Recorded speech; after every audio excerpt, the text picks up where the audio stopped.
And here we go. Welcome in to another edition of Bucky and BK. Today is Monday, July 13th, 2026. And the Buck and I are with y'all for the next 2 hours. On today's show, are we entering a golden era of Texas athletics? We will debate. Plus, 6 X factors for the Longhorns here in the 2026 football season. Speaking of football, the World Cup semifinals are set. We'll recap some of the action from the weekend and preview the Final Four. We've reached the MLB All-Star break. The Home Run Derby is tonight. We'll preview that. We've got the BBK news and why today's not so bad as well. We are locked and we are loaded and we are ready to roll on a Monday program. Hope everybody had a fantastic weekend, and we appreciate y'all starting your weeks off with us. How are you today, my man? I'm good. I'm fabulous. Really, really nice weekend. Hot as could be. Had some rain, as I told you, on Saturday, which was very nice. We got a little spritzing for probably about 20 minutes to a half hour, but it was coming down sideways, and that's a good thing. But we're going to get more. Believe me, we're going to get more. We're going to get more tonight. We may get some. Let's not talk about Tuesday because it shouldn't rain on Tuesday. It never rains on golf days. So let's not worry about that part of it. But it's going to rain Tuesday. It's going to rain. Sorry. Yeah, you have this long-standing theory that it doesn't rain on days you're supposed to play golf, and somehow, some way, you've made it this far in life without having a rain out on a golf Tuesday. But tomorrow's forecast not looking good for you, my man. No, it's not. And I've been told that, so what if it rains? You don't think they play golf in the rain? I said no, because with rain comes thunder and lightning. And I don't play around with that. So I'm just hoping that it doesn't. I'm just going to go through like it's not raining Tuesday. So we can get all the rain. We can get the rain this afternoon, later this afternoon, tonight into the morning, and then it can stop and then come back on Wednesday. That's kind of what I'm hoping happens. But it's been cloudy all this morning. It's going to be cloudy. It's going to stay cloudy through the day, cloudy in the afternoon, and it's coming tonight. Let's not say into tomorrow. I'm thankful for Saturday. You were good. You made it through the weekend down at the coast. You had some rain in and out, didn't you? A little bit of rain down in Galveston over the weekend. A lot of rain on the drive back, but most of it was, around the Houston area. By the time I got closer to central Texas, it was nice and sunny and hot. But yeah, some rain there, but good times at the beach. I mean, Galveston, the Hamptons of the South, as they call it. That is too much. The Hamptons, yeah, very nice. The Wildwood, New Jerseys of the South, is that what it is? The Turks and Caicos of Texas, I think some have coined it. Maybe the ninth wonder of the world. Of course, the eighth wonder of the world is the Astrodome in Houston. So, just no big deal. Just a good time in Galveston this weekend, man. Your girl enjoyed the beach? She did. Well, either she enjoyed it or she did a good job pretending she enjoyed it. But she did a fantastic job of acting. Well, she's from New York, so she's been to the Jersey Shore, so she's had an experience similar to Galveston, I guess. So she can handle it. Did she let you know that it was kind of similar water? Or did she think Galveston was cleaner even? I do a good job of underselling things in this life. Oh, okay. Like I try to underpromise, overdeliver with pretty much everything that I do. So I always set the bar low, right? I told her the water looks like crap and the sand is disgusting and there's trash everywhere. Some of it's true, but I definitely milked it to where it was like, oh, this is going to be the worst place you ever go to. And then to where she's then she thought of the Jersey Shore and she goes, oh, no, this place is nothing. Yeah, she's like, oh, no, this is nearly as bad as you said. So I think I did a good job of lowering her expectations to the point where she actually had a really good time, which is good. Oh, good for you. Good day to the soldiers at Fort Hood, Texas, the soldiers in the state of Texas, and all those that fight for us each and every day. Thank you. We appreciate what you do for us. We always appreciate you. And to all you workers out there, EMS workers, police officers, nurses, doctors out there, been a kind of warm one here over the last month or so. I know people have been, a lot of emergencies all over the place. We've had flooding in places all over the country. we've had even flooding in our state. So the emergency workers out there, thank you so much for what you do too. We do appreciate it. And to all of you, as you work for us, do be safe out there yourselves. Yes, indeed. I did lose a pair of Ray-Ban sunglasses to the Oh Gulf of no. America. Yeah. Oh, was it one of those that you've had for numerous years? I've had my sunglasses now for over 10 years. Wow. Over 10 years. I've kept a pair for over 10 years. They're still in my car. They're my favorite glasses. Obviously, they have to be my favorite because, my God, I get a pair and within a year something happens to them. I've had these for over 10 years. I think these made it 4 or 5 years. So pretty good run. And I was doing a little body surfing or attempting to body surf.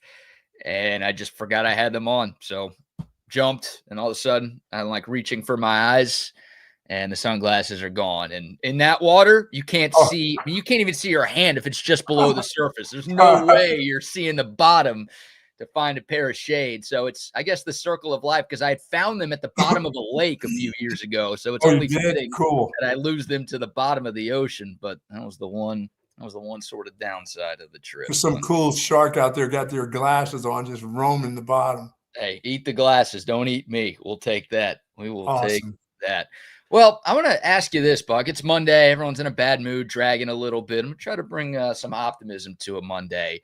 And I wonder if we're about to embark on a special time to be a Texas Longhorn fan. Now, in some sports, you could already argue that we have embarked. And I mean, some sports, you think of men's swimming and diving. Sure. The golden era doesn't end for that program. It feels like they win the national championship every year. But like when I think back to my favorite time as a Longhorn fan, I think about the early to mid 2000s. And, I was just coming into my own as a person and as a sports fan. As the son of two Longhorn parents, like my love for Texas started well before I got into Austin and started doing this job and before I got to know you. And like, I was born in 94. I'm sure I watched games from like 94 to 2000 and 2001, but I was so young, I didn't really know what was going on. And like all of my memories of those games come from rewatching or just having conversations with people who are old enough to be around. But like the stretch of Texas athletics from 2002 to 2006, like that's where my first core memories of being a Longhorn fan came. And look, you didn't have to be my age to enjoy those years. I'm sure everyone older than me probably enjoyed them a lot more than I did. But like I think back to that stretch, Buck. Obviously, you had football, winning the national title in 05, and they had just 10-win season after 10-win season after 10-win season. You had baseball going to Omaha 4 years in a row and winning 2 national championships under Augie in 02 and 05. You had basketball, men's basketball, getting to the Final Four for the first time in 56 years in 2003. You had women's basketball getting to the Final Four in 2003 and winning back-to-back Big 12 championships. Like it wasn't the golden era of every sport at Texas, but like for the Big Three in men's and then women's basketball, like it felt like that was such a great time to be a Longhorn fan. And I just wonder if we're about to be there again. Like softball's there, 2 straight national championships. Volleyball's won 2 national titles. So again, some sports are already there. Rowing keeps winning national titles. But I think of like everything, especially the Big Three, because Texas has won 5 of the last 6 Directors' Cups. So a lot of the sports are holding their own. But the Big Three on the men's side kind of slacking a little bit. Just feels like maybe I'm being overly optimistic, but man, I think we got some special years coming in the not too distant future. Yeah, I think, when people look back at, Rick Burns and Mac and Augie, they think of that as those are really, even when the times weren't you weren't winning everything, but you were winning enough and people were happy, and they, the coaches had really great personalities as coaches. I mean, that helps a lot too. When you have a great personality as a coach, we're loving what the basketball coach is all about. He gives us a sound bite all the time. He may not be winning all the time, but he's winning enough, and you think it's going to get better. He's got a charisma to him. Sark at times has it, but I think he feels under the gun. He's been so close, and he won a Big 12 championship. I thought we were going to get a little more of his personality, and we didn't, because I think it just started to scratch the surface. Now people want it more. Now we're in the SEC. We want more. We want to get the playoff. We don't just want to get the playoffs. We want to play for a national championship. I think we'll start getting that personality. Big Schaefer has a personality unto himself. I mean, that guy has that personality. The softball, Mike White, that guy has a personality, and he's winning. So I think the personality along with winning matters in coaching. You got some dull ass coach that wins. Eddie Reese was just pretty Eddie Reese-like. He just won championships. He wouldn't give you a bunch of sound bites. He just won, and you were okay with that. I think when you have that era of all your sports, I think the personalities matter too in the sports too. I think it's just a matter of Sark winning a national championship or playing for a national championship. That I think his personality, because he's never really brought it out. He's too busy telling us about his culture and things like that to let his personality loose. I don't know enough about the baseball coach. I just don't know enough about him. I mean, to me, he just kind of got here. He's been around and he's won championships and he's been into, Omaha at other schools. But I don't know much about his personality. But I think we got a basketball coach. I think we have a football coach that is just waiting to happen. Maybe Schlossnagle is the same way. Once he starts to really, really win at this university, I think it's all important to me. You can have a great personality, and if you're losing, it doesn't matter. You ain't gonna be around here long enough for your personality to come through. Yep. Well, for sure. I'm glad you brought up the coaches. Look, it starts at the top with Chris Del Conte, and I believe the University of Texas has the best athletics director in college sports. And again, the Director's Cup is kind of the all-encompassing trophy/award that just shows how good your entire department is. And Texas has won 3 in a row and 5 of the last 6. So from top to bottom, nobody is doing it better than Texas right now. Chris brings up a good point. The big 3 men's sports have not won a national championship under the tutelage of Chris Del Conte. Like, if they start doing that, then that's where CDC becomes, ahead of the lost odds as the greatest Texas athletics director of all time, if that's a real competition that anybody cares about. But, it starts at the top, and then obviously CDC is the guy with the committee. It's not a one-man job, but, the coaches that he's hired, it's just felt like he's done such a great job putting the right people in places in the big sports, but also in the Olympic sports, and that is a big part of the reason why I feel like, again, we're about to, or maybe we've already started to embark on what is going to feel like a very golden era of Longhorn athletics. Yeah, well, I'll just say this once again. The basketball coach has a personality that you just love that dude because he's just going to tell you how it is. Period. He will foul the living out of you. Yeah, he's going to that dude is going to let you know what he thinks about his team, about his players. And he's still getting these great players now coming. Things are going to get better there. We know what Big Shaver is about, as I said. Obviously, we don't know much about the rowing coach. All we know is that coach wins. All we know about is, that's just the way that goes. The swimming and diving coach, that's just years and years. That just is going to continue to go. So we don't care about. We want the football coach to have a personality. We want those persons, and it's just a matter of time for him. But how much time?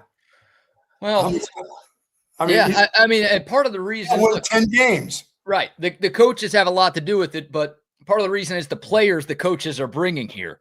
Right. I feel like Texas football, I'm talking about Steve Sarkisian, I feel like the Longhorns have their most talented roster they've had in 2 decades. Right. So that's where part of the confidence comes from. We spent a lot of time on Friday's show talking about the commitment of Marcus Spears Jr., right? The #1 basketball recruit in the country. That guy had offers from everywhere, and he is choosing to play at Texas, right? Jim Schlossnagle doing a tremendous job with baseball recruiting. You look at Mike White with the roster that he's put together the last couple of years and the insane portal class that he's bringing in. I mean, Jared Elliott does it every single year. So, yeah, the talent that these guys have amassed across their various sports is a big part of why I feel like this is going to be special. And you're right. For some of these guys, they've already done it. They've already reached the mountaintop, but for some of these guys, Sark hasn't been to the national championship game. He's been close at Texas, but hasn't gotten there. Sean Miller has more wins than any college basketball coach who has not reached a Final Four.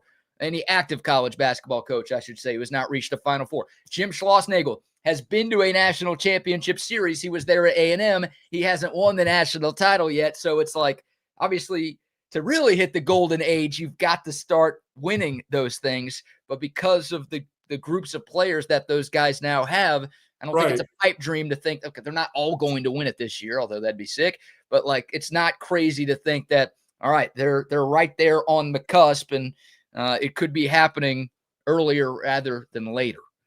Yeah, well, yeah. And with Sark, I mean, this is, like you said, this is one of those all-in years. I mean, you have a once in a generational type of quarterback, and you've got him for, well, you got him for 2 years if you like to, if he decides that's what he wants to do, but you got him for this year.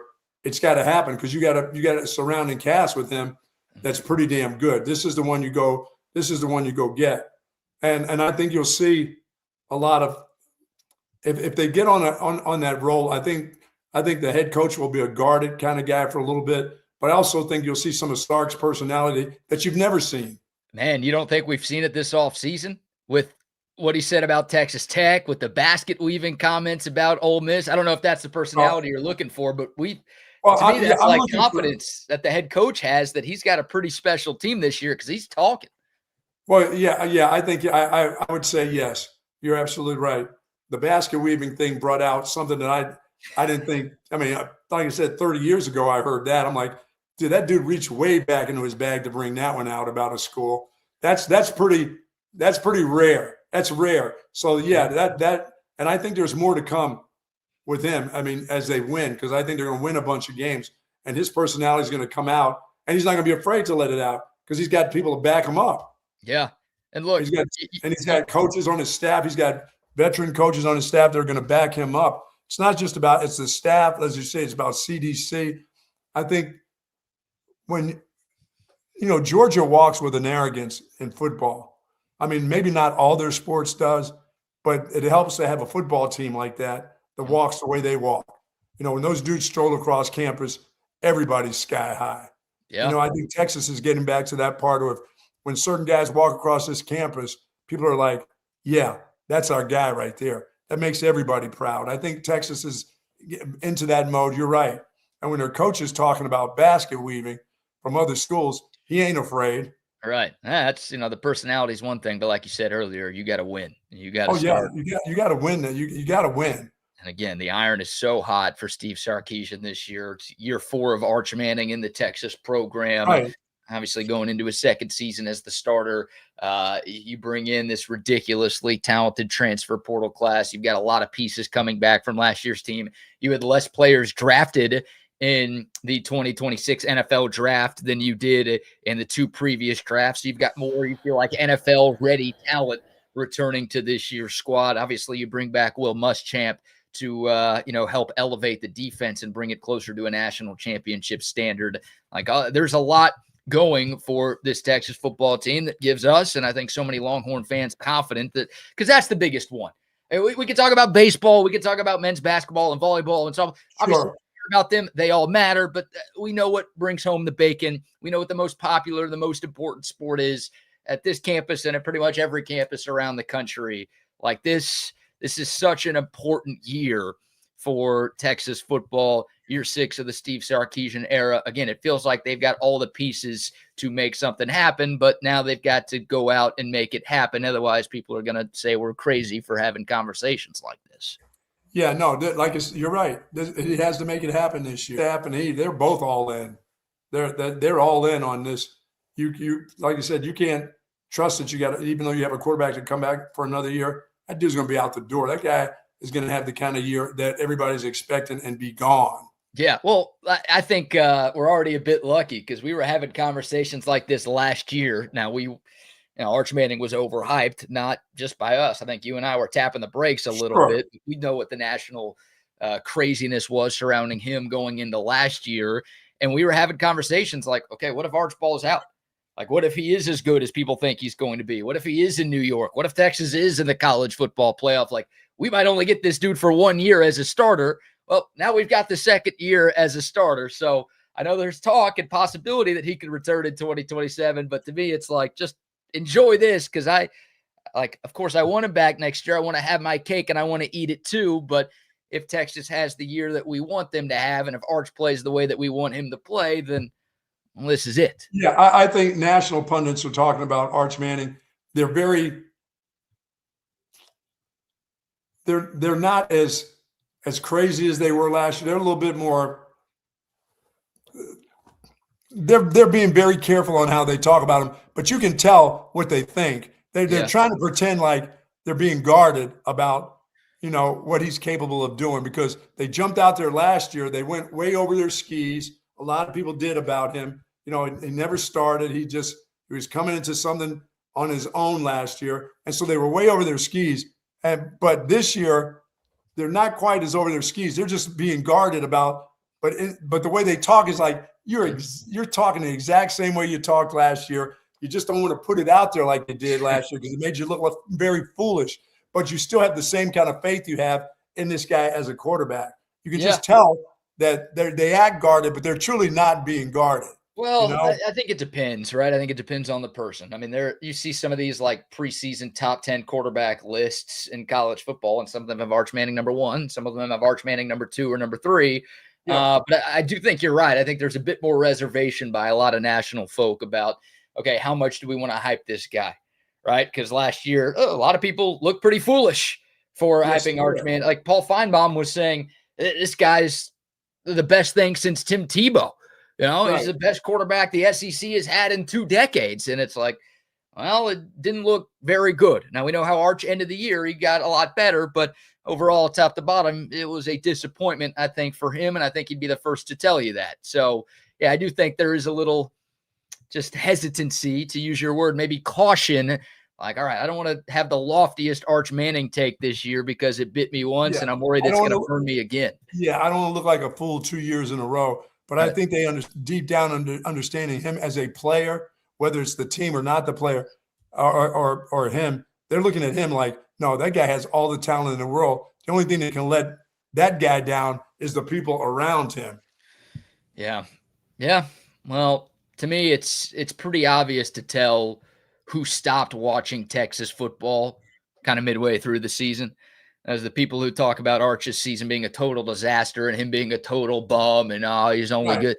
Like they probably stopped watching after the Florida game. Look, Texas was 3-2. They weren't technically out of the college football playoff conversation because at that point they only had 2 losses. But remember, the Longhorns had fallen outside of the top 25. Start of the year, number 1 in the country. They fell completely out of the top 25. And I think, again, you hear some of these people talk, and it's like, no, you didn't watch Arch Manning play the last 5 games of the year. So you don't realize the kid's actually pretty good. But it does feel like folks are just biting their tongue, some a tad, because, again, they don't want to get burned touching the oven.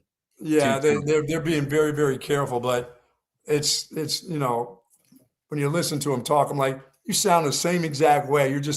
I understand why you're being guarded, but is that not why you feel like this could be a special era of Texas football? Like all the time that we've, talked about Arch Manning, to me, that's like part of the reason why I'm confident. Yeah. There's no doubt about that, because I don't know, even though they're doing such a great job in recruiting everything, I don't know what to expect the following year. Now, because you're talking about a brand new quarterback again, possibly if he's gone. So anytime you come into a year with a new quarterback, I don't care what people think of him. And now we have the blueprint of, what you think of somebody and what they're ranked and whatever it is. You can say all you want about the backup and, well, he looks pretty good, but no. After what you saw with Arch and everybody's thought on him last year and what happened, I think you have to be a little pessimistic about what the following year would look like. Sure. I would be. I'm going to be. Yeah. No, I mean, I feel like this year is the all-in year, to use the phrase that you used a lot. And I mean, Texas is still going to have a ton of talent next year. Their recruiting class right now is ridiculously good. We know they've got the resources to hit the portal as hard as they want to hit. But yeah, you're going to have a lot of guys drafted in the 2027 NFL draft, which means you're going to have a lot of guys to have to replace next year. And very likely that includes your quarterback, who we hope is one of the best in the sport. So this is, don't let opportunities like this go away. Because, again, I think it's taken 2 decades for Texas to put together a roster as talented as this. I mean, it's almost Avengers-like what they've got. So you don't know how long it's going to take you to do that again. Yeah, and I think what Sean Miller's showing you is that guy's had some consistency in his coaching career to do what he's doing right now, bringing that kind of talent. I know it's Texas, but basketball-wise, Texas can bring in, they can get the golden goose, one or maybe two players in a class. But this guy is got some real live ballers with him right now. Right. This is a class full of them. I mean, it's been a point I've made, God, since I've known you. It's especially now, like there's no reason Texas is not great at basketball. And look, it's not like Texas has always been bad. Again, going back to the early 2000s, I mean, you had the Final Four run, but you had a couple of trips to the Elite Eight. You had trips to the Sweet 16. Like it's not like this is a bad basketball state with players either. And that's, yeah, exactly. I mean, there's always been talent in this state. I think now there's more talent in Texas than there has ever been. I agree. And, think about the way that we promote recruiting for Texas football. It's like, well, you got the city of Austin. You got the University of Texas, one of the best public academic institutions in the country. Now you've got the facilities with basketball to match. I mean, Moody Center, it might be the nicest arena in college basketball. You've got great practice facilities too. Like Texas has invested a lot into the basketball program. So there's so much that the university can pitch. And I think more so now than ever before, to where it's like, okay, sleeping giant. You don't usually say that about any Texas Longhorns athletic program, but I have kind of felt that way about men's basketball for a while. And I think, and you don't think of, you start thinking of the Big East and places where they get kids out of Ohio and New York City and Long Island and Jersey. I mean, Houston has got all kinds of great basketball players. The Metroplex in Dallas now, all of a sudden, these places are different now. It's not always all about football at these places now, For sure. 100%. And look, I mean, Duke's still going to get their guys, Kentucky, Kansas, like Texas, they're probably not going to spend at that level, but there's enough good players and talent to go around. Sure. And it seems like, I'm hoping it's not a one-year thing. It seems like there's now enough financial investment into the basketball program from a roster construction standpoint. And I've talked about it so often since the NCAA tournament. Just that run to the Sweet 16, I think, helped Sean Miller out so much. And it showed people that, okay, we've got the right guy leading this program. So this is worth investing in. That, I mean, I feel like Texas basketball, I mean, women's has been to the Final Four 2 years in a row. It was like men's basketball is on the cusp of, going on a type of run that they went to during Rick Barnes' heyday in the early to mid 2000s. So that's the hope. I would agree with that. So there's your Monday dose of optimism here. Could Texas athletics be entering a golden era similar to the one that they had in the early 2000s? All right. We'll take your thoughts. The Dakota text line, 512-222-9328. The YouTube, Facebook, Twitter, and Twitch live chats are rocking and rolling as well. We got some more Longhorn football conversation to get to, some X factors for this year's team. We got a little World Cup chatter to talk about as the Final Four is set. But before we get to anything else, Buck, how about our first round of sponsor shout-outs?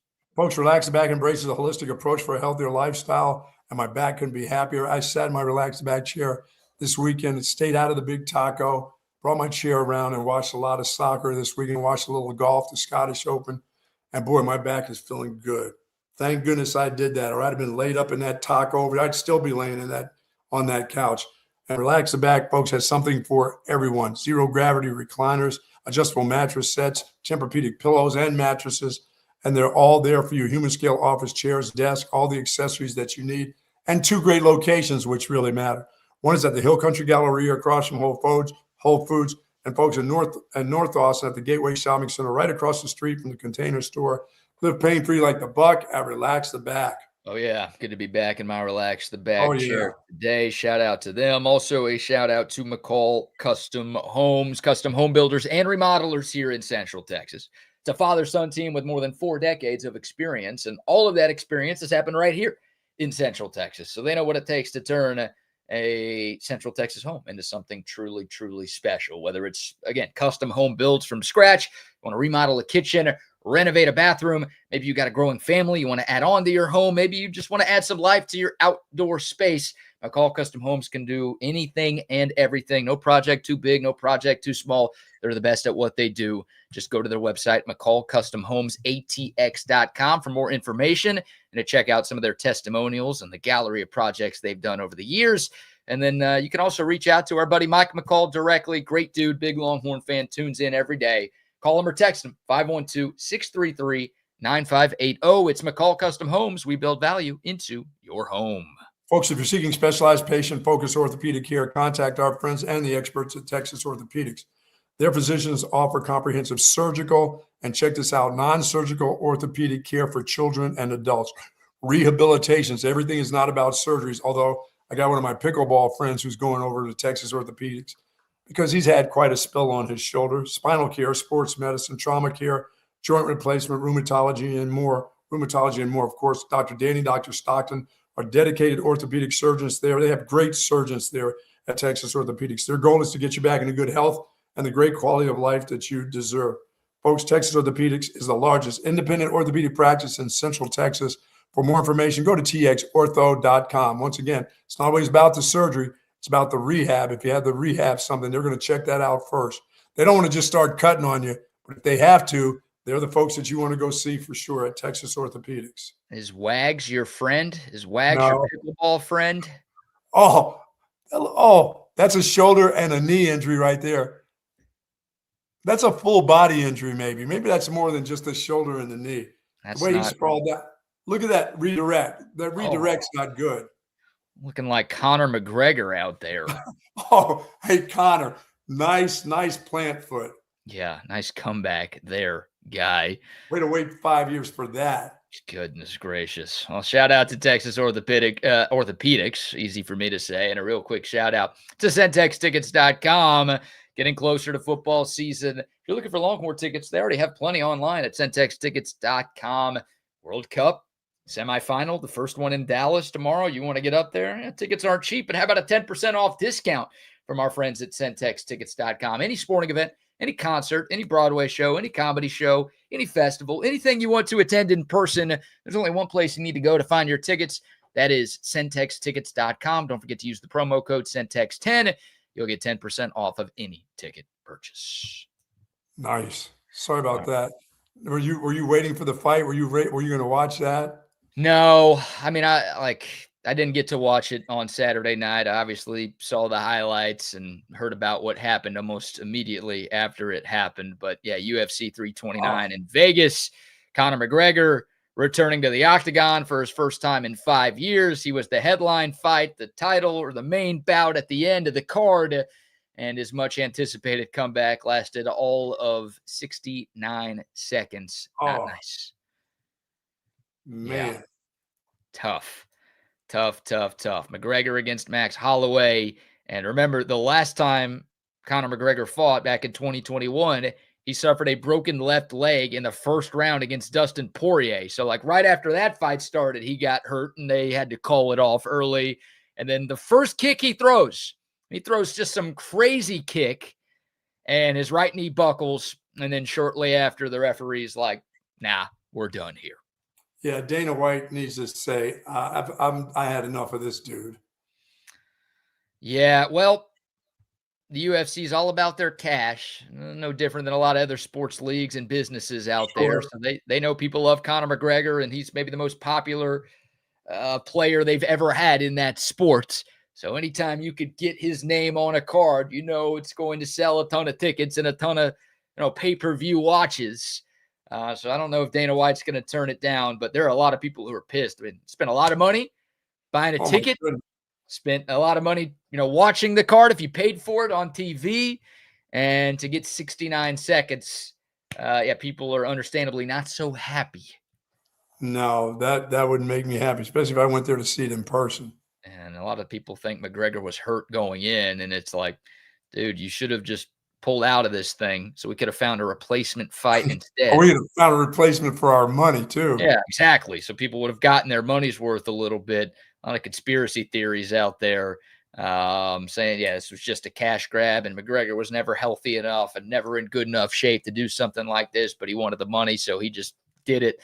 Of course, everyone in McGregor's camp and the UFC are like, no, that's not true. He was perfectly fine. He just got hurt from that first kick. I don't know. Not a great look for the UFC over the weekend. No, it was good. It was bad. How about Scotty Scheffler, too, missing the cut? Was that, did he make 51 in a row? 78. Wow. In a row. The 5th longest streak in the history of the sport. Scotty Scheffler, 78 consecutive events, and where he made the cut. Well, that streak came to a stunning end over the weekend. It was the Scottish Open. He failed to play the weekend, and that's a little interesting because you've got the Open Championship, a.k.a. the British Open, later this week. It doesn't feel like the time that you want to be scuffling a little bit. No, I got my putting green open to him. I got a hitting net, too. Oh, you're going to give Scotty some advice? Yeah, he's going to need some advice for those greens over there. Needs to come to the Bucky Godbold School of Putting. Yes, I'm pretty good with the flat stick. Like Scotty Scheffler good? Better than Scotty Scheffler good? No, I'm not going to ever say I'm better than him in anything when it comes to any of those clubs in the bag. Well, if you're coaching him up, I've got to assume that you think you're better than him. He needs some mental work on his 4 and 5 footers. Yeah. The ones that haven't been even hitting the hole. I know. Yeah, well, usually when he's on, everything's good when he's on, when he's winning tournaments. Yes. But what usually costs him when he's like close, he's finished second place 4 times this year, and he's got a bunch of top 5s and top 10s like he seemingly always does. It's usually the flat stick that fails him. But this past weekend, it was a little bit of everything that failed him. And look, he wasn't awful. He was 2 over through 2 days, but the cut line was, I think, at 2 under. So just not good enough with the way the field was playing. I wouldn't bet against Scotty Scheffler. He's still your Vegas favorite this week. I think he should be still the number 1 player in the world, but just stunning.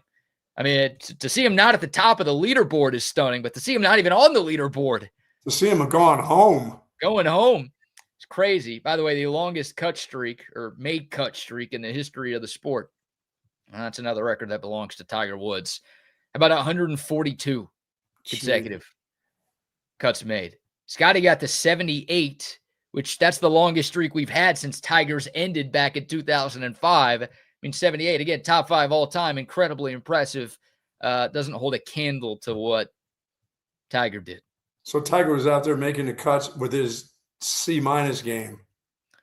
Yeah, exactly. And you feel like that's what Scotty's been doing, but not enough this weekend. Of course, he is the defending British Open champion. Yes, he is. He'll be back.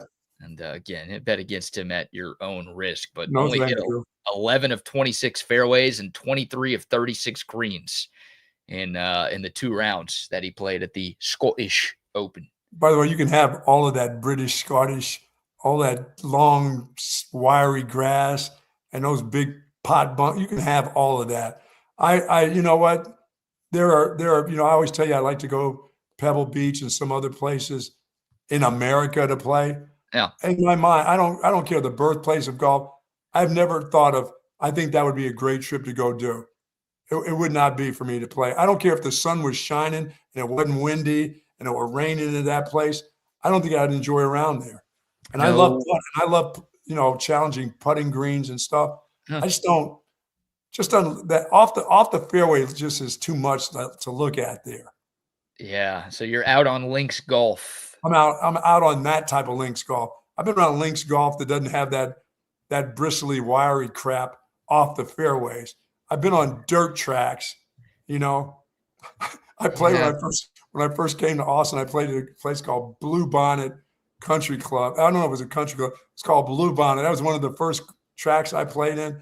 Dude, it was hot and sunny when I got out there. BK, there were cracks in the fairway, like the ball would fall into the crack. It was you talk about a goat patch. It looked, the reason I know why they call it goat patch, because a goat will eat up every blade of grass to the roots, and all you're left with dirt. I went and played at this place, and I had only played one time, and I promised that I said I can never come back here again. This cannot be the way Texas golf is. God, I remember Bluebonnet. It closed maybe a Oh, is decade. it closed? Are there homes there now? Did they finally just start putting houses there? I don't know what's there, but I remember, I don't know, maybe late 2010s. You actually played at Bluebonnet at one time in your life? Yeah. Because it was around when I was in school. Wow. And I think for a couple of years after I was in school. I mean, I barely played golf. I didn't know what I was doing at that point. I would just go hack around with friends, which is probably why I should have been playing at a place like that. But yeah, I remember Bluebonnet. And no, that was not a country club. They may have called themselves a golf club, but that ain't no club, dude. Dude, I hit a ball there that rolled. It seemed like it rolled like for like a quarter of a mile. I'm like, man, I can hit it long here in Texas. I hit a low liner, and that thing just rolled. There was nothing to stop it. It was like the pavement. It just kept going and going. I remember the practice facility was downhill, and it was like, wow.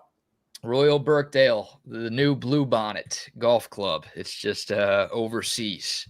That's where they'll be playing. Yeah, I don't think I never thought of those places. There's so many great golf courses in this country, and I've been so spoiled by fairways and nice greens and rough being rough. Here, if rough is here, it's in the woods. You know what I'm saying? Those places, you get off there and that freaking grass will grab your hosel. I have a hard enough time when it's in the fairway hitting it, much less having something grab my club on the way down. Are you kidding me? The one thing I appreciate about courses over there is that there's little to no water. The other thing that I appreciate is nothing. Everything else I hate. You don't appreciate the weather. I don't need the pot bunkers. I don't need the rain. I don't need the thick stuff. Like if you just miss the fairway, I enjoy watching it, but I don't need to be playing on courses like that. I'm with. No, and I've had friends that have gone there and just enjoyed and loving playing that style of golf. It's because they've seen it on TV all their lives. And when they get a chance to go over there and drink a few beers at the pub, and then they get out on the course.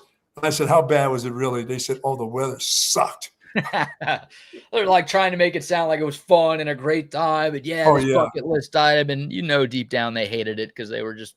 Well, they could sit out at their house and drink in the rain.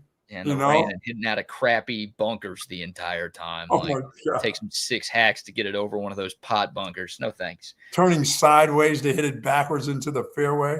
Yeah. Good on that. All right. Well, Buck, a little World Cup here because the semifinals are set. For the first time ever, the top 4 teams in the FIFA World Ranking are the teams that have reached the semifinal. It's like 4 number 1 seeds making it to the Final 4 in the NCAA basketball tournament. That's kind of what we have right now in the World Cup. The first semifinal is tomorrow at Jerry World. That'll be France taking on Spain. And then your other semi on Wednesday, Argentina taking on England. A quick complaint before I get your thoughts, and maybe we get to the odds here. Why are these matches being played in the middle of the day? Yeah, what's the deal with that? I mean, they played in Miami. It's hot as hell there. Well, the 2 matches that we have the next 2 days are in dome stadiums. It's Jerry World tomorrow and then Mercedes-Benz, Atlanta Stadium on Wednesday. So you don't have to worry about the weather. I'm thinking from a TV standpoint, like we're in America. The games are in America. Put them in prime time. Both of these matches start at 2:00 Central Time. Yeah, we're the host country for all this madness. We're the host country. Like it's the middle of a workday here. Why are you looking for TV ratings? Aren't you looking for as many people to watch the? And I get it. You could say, well, it's England and Spain, and it's better for the. Like these times were made before the World Cup started. It's not like, oh, we've got some European countries playing. Let's adjust that. If Team USA was still playing, this would be at 2:00 tomorrow or Wednesday. And for Argentina, I don't know what time zone they're in, but I know it's close to what we have. Like it's the middle of a working day. Now I'm sure most of the Argentinians will take off to watch the match, but like I just don't understand why these games are being played during the daytime the next couple of days. Yeah, that doesn't make any sense. That's my first complaint. What's your other complaint? That they want Messi to be in this no matter what? Oh, are you buying into the conspiracy Oh theory my that this God. tournament? See, Oh my I'm learning goodness. that soccer is just like every other sport, where anytime a result doesn't go the way that you want or the way that you or your cousin bet on, then it's rigged in favor of the other team. We've been getting a lot of that in this World Cup. Yeah, my wife has been watching. She's not a big soccer fan. And this, by the way, this has not made her a better soccer fan for sure. With these babies falling on the ground and then popping back up and all of this and not getting touched and taking dives. I mean, it's like it doesn't do anything for the physicality of the game of soccer. Nobody can now tell me how soccer is so physical. It's filled with little babies falling down and whining and crying. Yep, there's plenty of that going on. And, well, do you think it's rigged? I mean, there's a lot of Norwegian fans who feel like they got wronged with what happened in their match against England. It was like Argentina's maybe caught a couple of breaks. Remember, after they had that crazy comeback against Egypt in the round of 16, Right. they had all the Egyptian players and their manager like, this is completely rigged. They just want Messi and they want Argentina involved. Are you sounding those alarm bells that this whole thing is fixed? No, I never want to think that about sports. I just don't. But I just know that the rules, some of the rules are stupid. They have goofy, dumb rules, and they've had them for a long time. And as times change, the rules change too. I mean, seriously, cut me a break. I mean, a guy's gonna miss that yellow card deal the other day because you gave one guy a yellow card, and if it goes the other way, you got to give the other dude a yellow card because the card. I mean, that whole deal the other day was it just was so silly. I mean, you're trying to get the best players, you're always trying to grow your sport, no matter what your sport is, right? You're always Right. trying to grow it to your audience.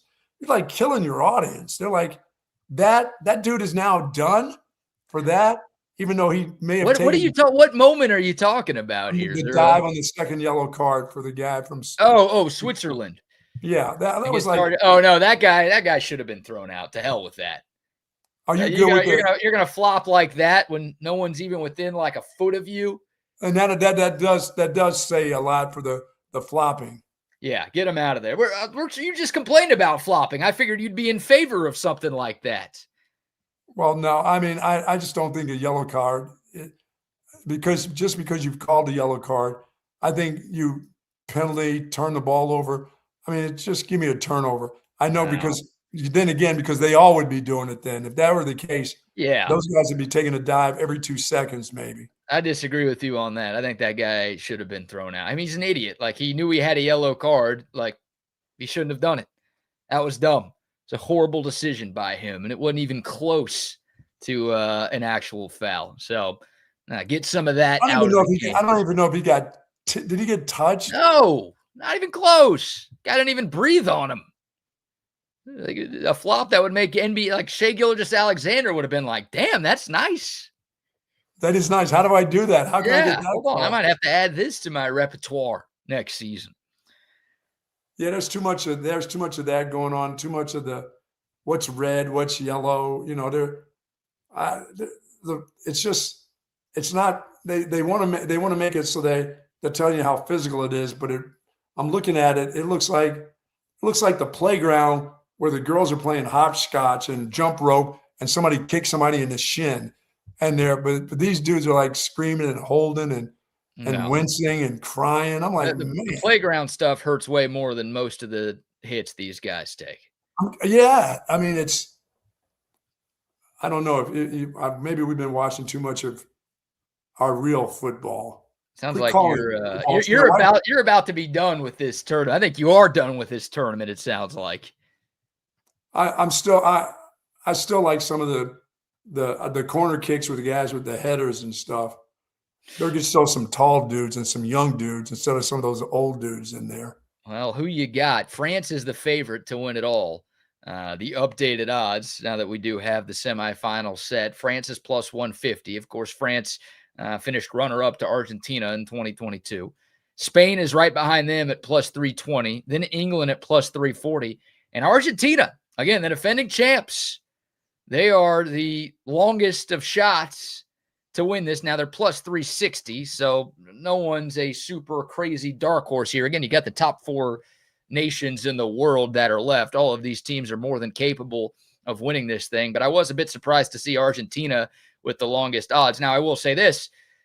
We have not had a repeat winner of a World Cup since 1962. Brazil, the last back-to-back World Cup champ, they won it in 58 and 62. So maybe that's why Argentina's got those odds. And look, they've escaped a couple of games against lesser competition compared to what they are going to have to face in their next 1 or 2 matches. But yeah, I still like France. I like France. You're going with the favorites here? Yeah. They have looked like the best team to me.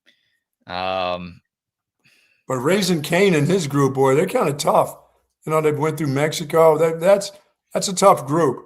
Yeah, they got some gifts from VAR and the refs against Norway, I think. Give me Spain.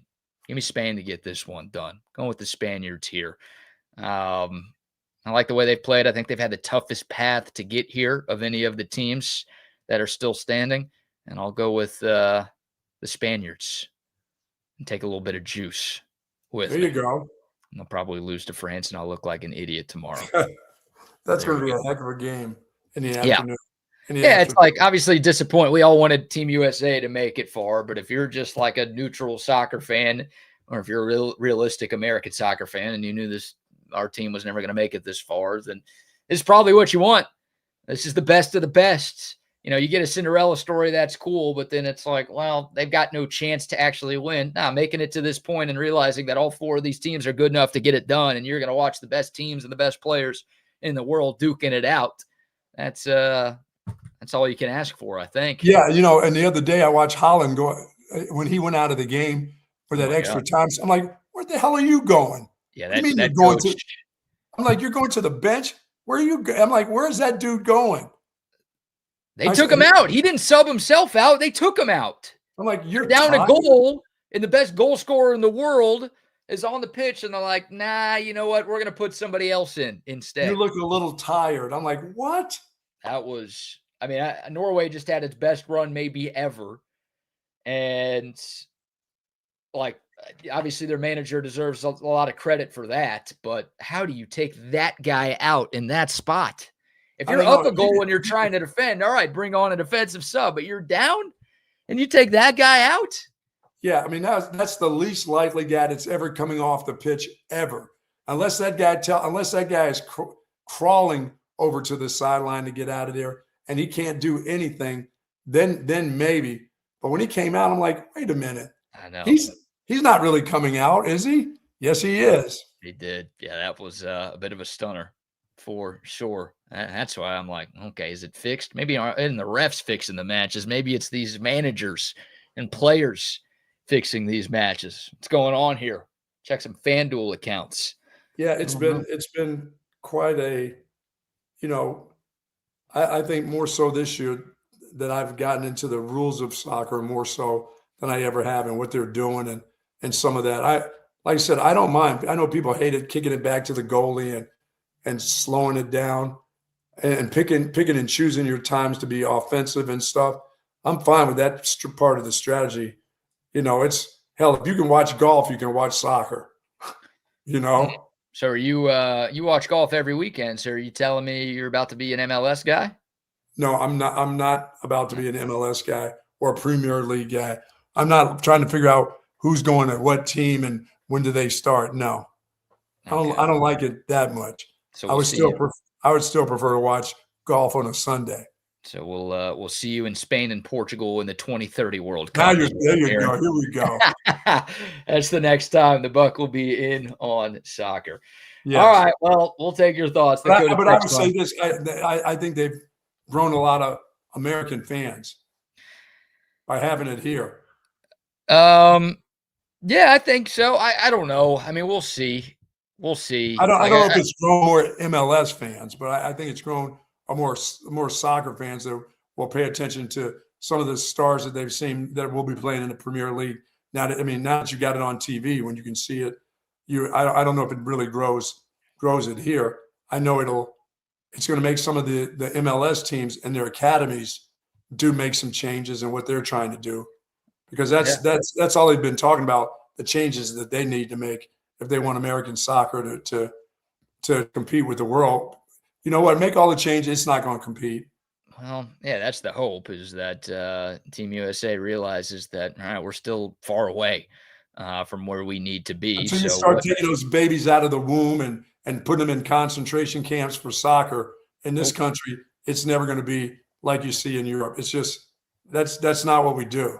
They've got concentration camps over Well, there. the kids go there when they're like 7 and 8, and they're schooled there, and they have like 1 hour of schooling and 6 hours of soccer. Interesting.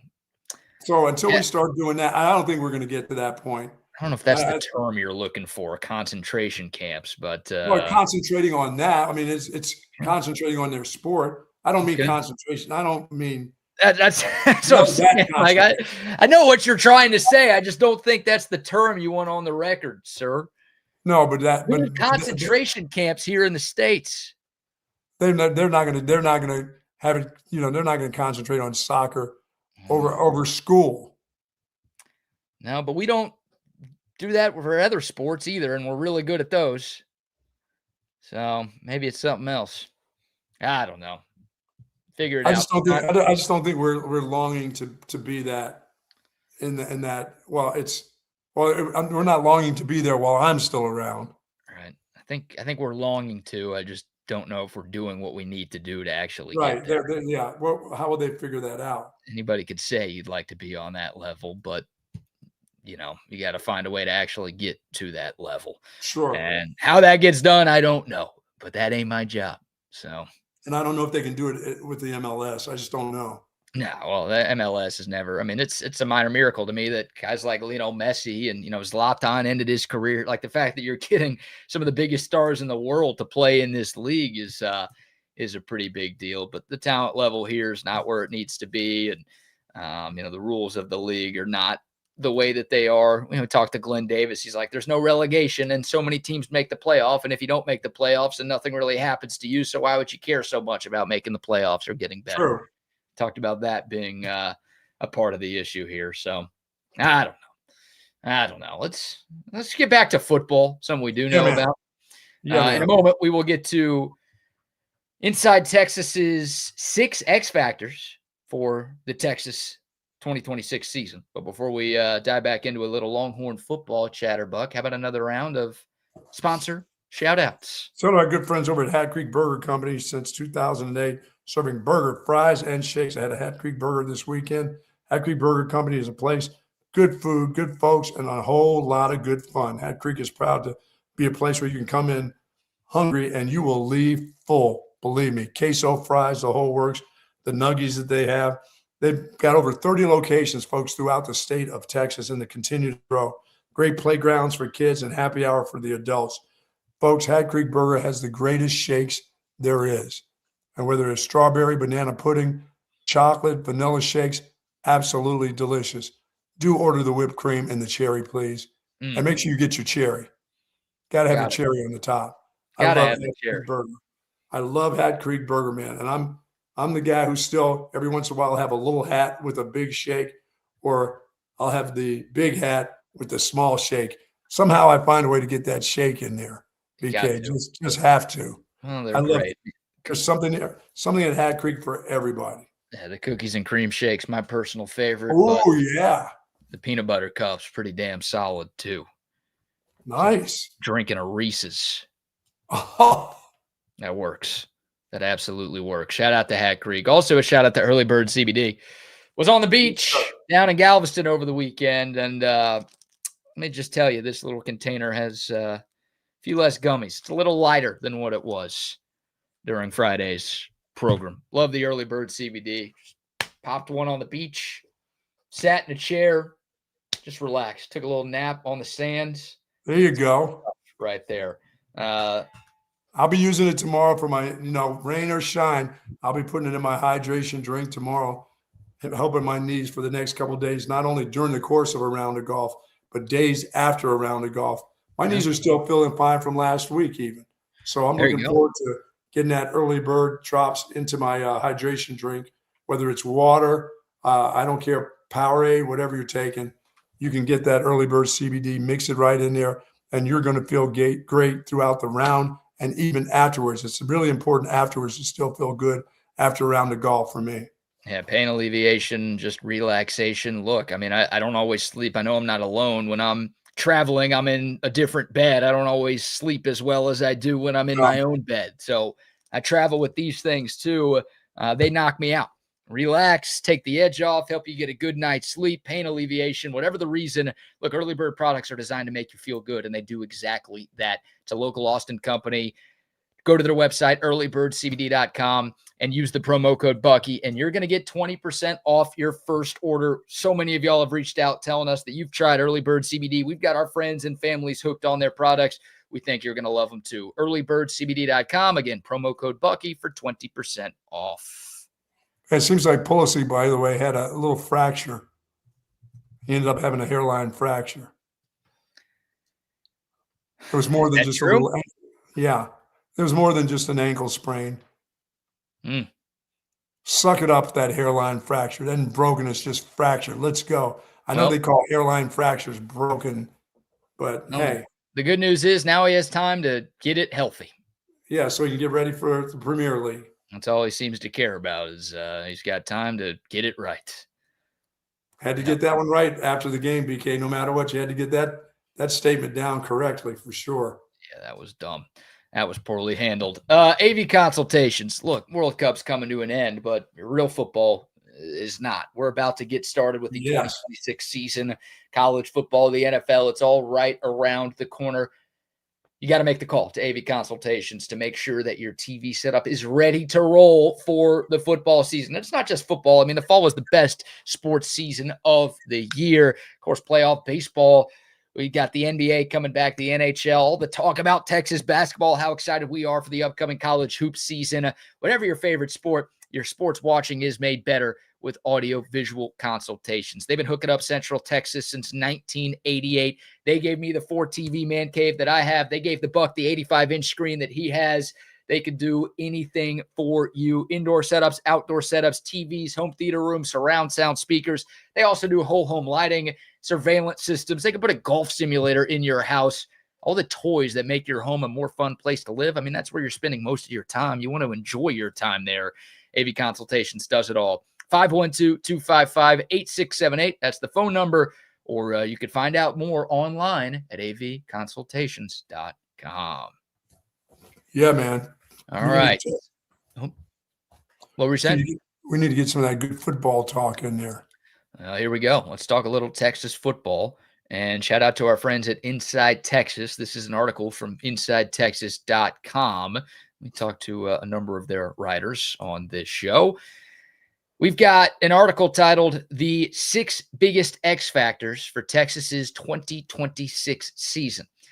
And I don't believe these are in any particular order, but this is who they think are some of the most important players on this team going into this year.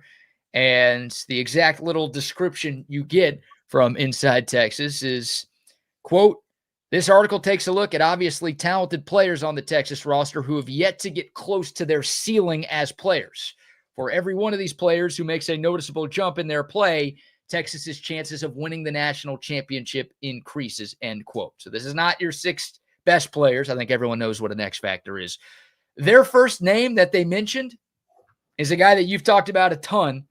So maybe they've been listening to the show. Wide receiver Ryan Wingo. No doubt, man. No doubt. He's a point getter. He can you talk about how many points they need to score offensively, because defensively they're going to be pretty good, maybe even better than last year. We're hoping they're better than last year. But it's about the offense. And if the offense, PK, can find a way to get into that 38 points a game, a little past 35, 38 points a game, that guy can make the difference, and his consistent play will make the difference. And that's still my number one guy. If it's their number one guy, I'm down with that for sure. Yeah, Ryan Wingo was the best skill position player that Texas had last year. Yes, he was. And usually a guy like that is a fan favorite, but I think because of the drop issues that Wingo had in 2025, I don't think a lot of people would say he's their favorite Longhorn just because he's frustrating because of those mental mistakes and some of those lapses that he has. And he's been very good over his first 2 years in Austin, but I do agree there's some unrealized potential there. Where you expect him to be in his third year in this program with when he came out and where he was listed and his body type and what you've seen from him, because he did have some success. There are a lot of people who would love to have the year that he had last year. There are a lot of people around the country that would love to have that. I would have liked to have that as a career probably when I was in college. But for him, he's much more than that. He didn't give us everything that he should be last year. It has to be that this year. It does. And look, there's hope. I mean, I've made the Xavier Worthy comparison. Right. I go back to Xavier Worthy's true sophomore season where he dealt with a lot of drop issues. Like, you knew the talent was there. I mean, his freshman season was absolutely insane. You knew how good he was, but he just had drop problems, and it made people get annoyed and frustrated by him. And it's like, all right, dude, like, do you really care? Do you really want to be here? What's the deal? And, well, Xavier Worthy's third and final season in Austin, he was one of the best receivers in the country, part of a conference championship and playoff team, ended up being a first-round pick and is now doing very good things in the league. So, like, that's a best-case scenario type of situation, but that's a comp I go to where it's like everybody knew Xavier Worthy was good. It was just, come on, dude. Like, God, just put it together. Everyone knows Ryan Wingo's good. I mean, his ability to turn a screenplay into a 75-yard touchdown like he did multiple times last year, there aren't a lot of guys who could do that, but it's just, I think that's where the frustration comes is, you know, the talent is there. It's just, can he be more consistent on Saturdays? And I agree, if he does, the ceiling for this Texas offense goes up a lot. You know, if you told me after his first year that the second year after they looked at him and they talked to him and he would make a pretty good running back, I'd have loved to have that guy as a running back.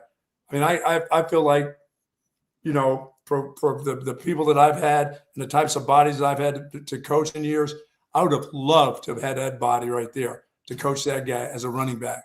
I mean, just about what, 6'2"? Yeah, you don't think he's too tall? I feel like you usually say that. No, I've had one guy that's been that tall. Like I told you, a guy at Illinois, and I thought he was too tall. But this guy, with his lean and when he has the ball in his hands and what he does to the opponent, I would have loved to have a guy like that and worked with him and practice on body lean and to get skinny and everything else. Man, oh man. Because now, going to his third year at 210, if he'd have been a running back, he'd have been about 230 by now. All right. Yeah, I'm happy with him at wide receiver. But remember, I mean, the Michigan game, you know, in Ann Arbor 2 years ago as a true freshman, Ryan Wingo got that jet sweep and took it like 50 yards down near the goal line. And that was like, all right, this guy is pretty special.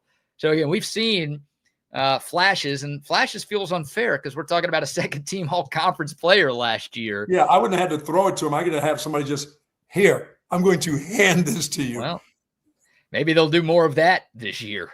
Yeah, that could be in the cards. You're right. Maybe they could have done more of that last year because the run game was so bad. Like, hey, here's a way to get it going a little bit. This is your most explosive player in space. Just if he can't catch it and you can't run it, maybe you kill two birds with one stone. I can hand it to him. Yeah. I mean, I'd be nervous about flipping it up in the air to him, but I would put it in his hand somehow. Yeah, right. If we look back in December and Ryan Wingo has consistently played to his ability, we're going to feel really good about Texas being able to make a deep run in the college football playoff. And he's a hard worker. He's selfless. He's good people. He's an easy guy to root for. So I want it for him. Obviously it helps Texas, but he's not one of those like ego, me guys who's just, I'm here until I get to the NFL. Like you don't hear that. You don't hear that about him. You don't hear that about him at all. No. I mean, he seems like you said, a hardworking guy that just going to go out there. He wants to be better. He doesn't want to drop the ball, you know? No, I don't think anybody does, right? No. Yeah. So that's Ryan Wingo. Or doesn't give a rat's ass if he does. Like, so I'll catch the next one. Sure. No, I think he cares. He cares, no doubt. So that's number one, the biggest X factors for Texas's 2026 season. We go to the defensive side of the football for number two, edge rusher Lance Jackson, who is the edge, or at least the projected starting edge opposite of Colin Simmons. Your thoughts, Buck? Well, I mean, I thought he had I think he had some success last year. I think he got better as the season went on, and I think he will come into his own this year. I mean, he's going to get, he's not going to get the kind of Colin Simmons is going to get double team and triple team, and somebody out of the backfield is going to come at him. This guy's going to get a lot of solo blocks against him. He's got to take advantage of the solo blocks that he gets. Yeah, I agree. He has to beat his man, the one-on-ones. Yep, and if he can do that, I mean, if he consistently beat the tackles that he's going up against, then all of a sudden, offensive line coaches and offensive coordinators, they've got to show a little bit more respect to Lance Jackson. And, okay, maybe we can't double-team Colin Simmons on every play, or maybe we need to bring or keep extra guys back to chip on both of these edge rushers. Talk about the potential of the Texas defense. It hits a totally different level if Lance Jackson can be really, really good. And we're talking about a former 5-star here. Like, my thought when Lance Jackson got to Texas was that he was going to be a 3-and-done player. Well, he's going into year 2. I mean, he still has time to grow. But, my hope is by midway through this season, it's like, oh, yeah, no, we only have another year and a half of this guy. I mean, Colin Simmons, after his freshman year, we're like, oh, this dude's 3-and-done. We know we got him for 2 more seasons, and that's it. We don't have that with Lance Jackson yet. But, again, I hope by the midway point of this season, it's like, no, this guy is a special, special talent he's got some suddenness to him. I don't think he has the strength of Colin Simmons. Colin Simmons is a strong son of a gun. So the double teams get beat up pretty bad by him. Somebody in that double team is going to take some punishment, For sure. I just don't know if he's as strong physically. He's bigger than Colin Simmons. I mean, he's listed at 6'5", 272 on the Texas roster right now, where Colin Simmons is 6'3", 245. So you've got a big guy who has some quick twitch, who can move. I don't think he's going to have the statistical production that Colin Simmons has had. I mean, Colin Simmons leverages himself. He's got good technique, and the way he leverages himself against guys is incredible. He's the best pass rusher in the sport. Right. And he's going to be a very high first-round pick next April.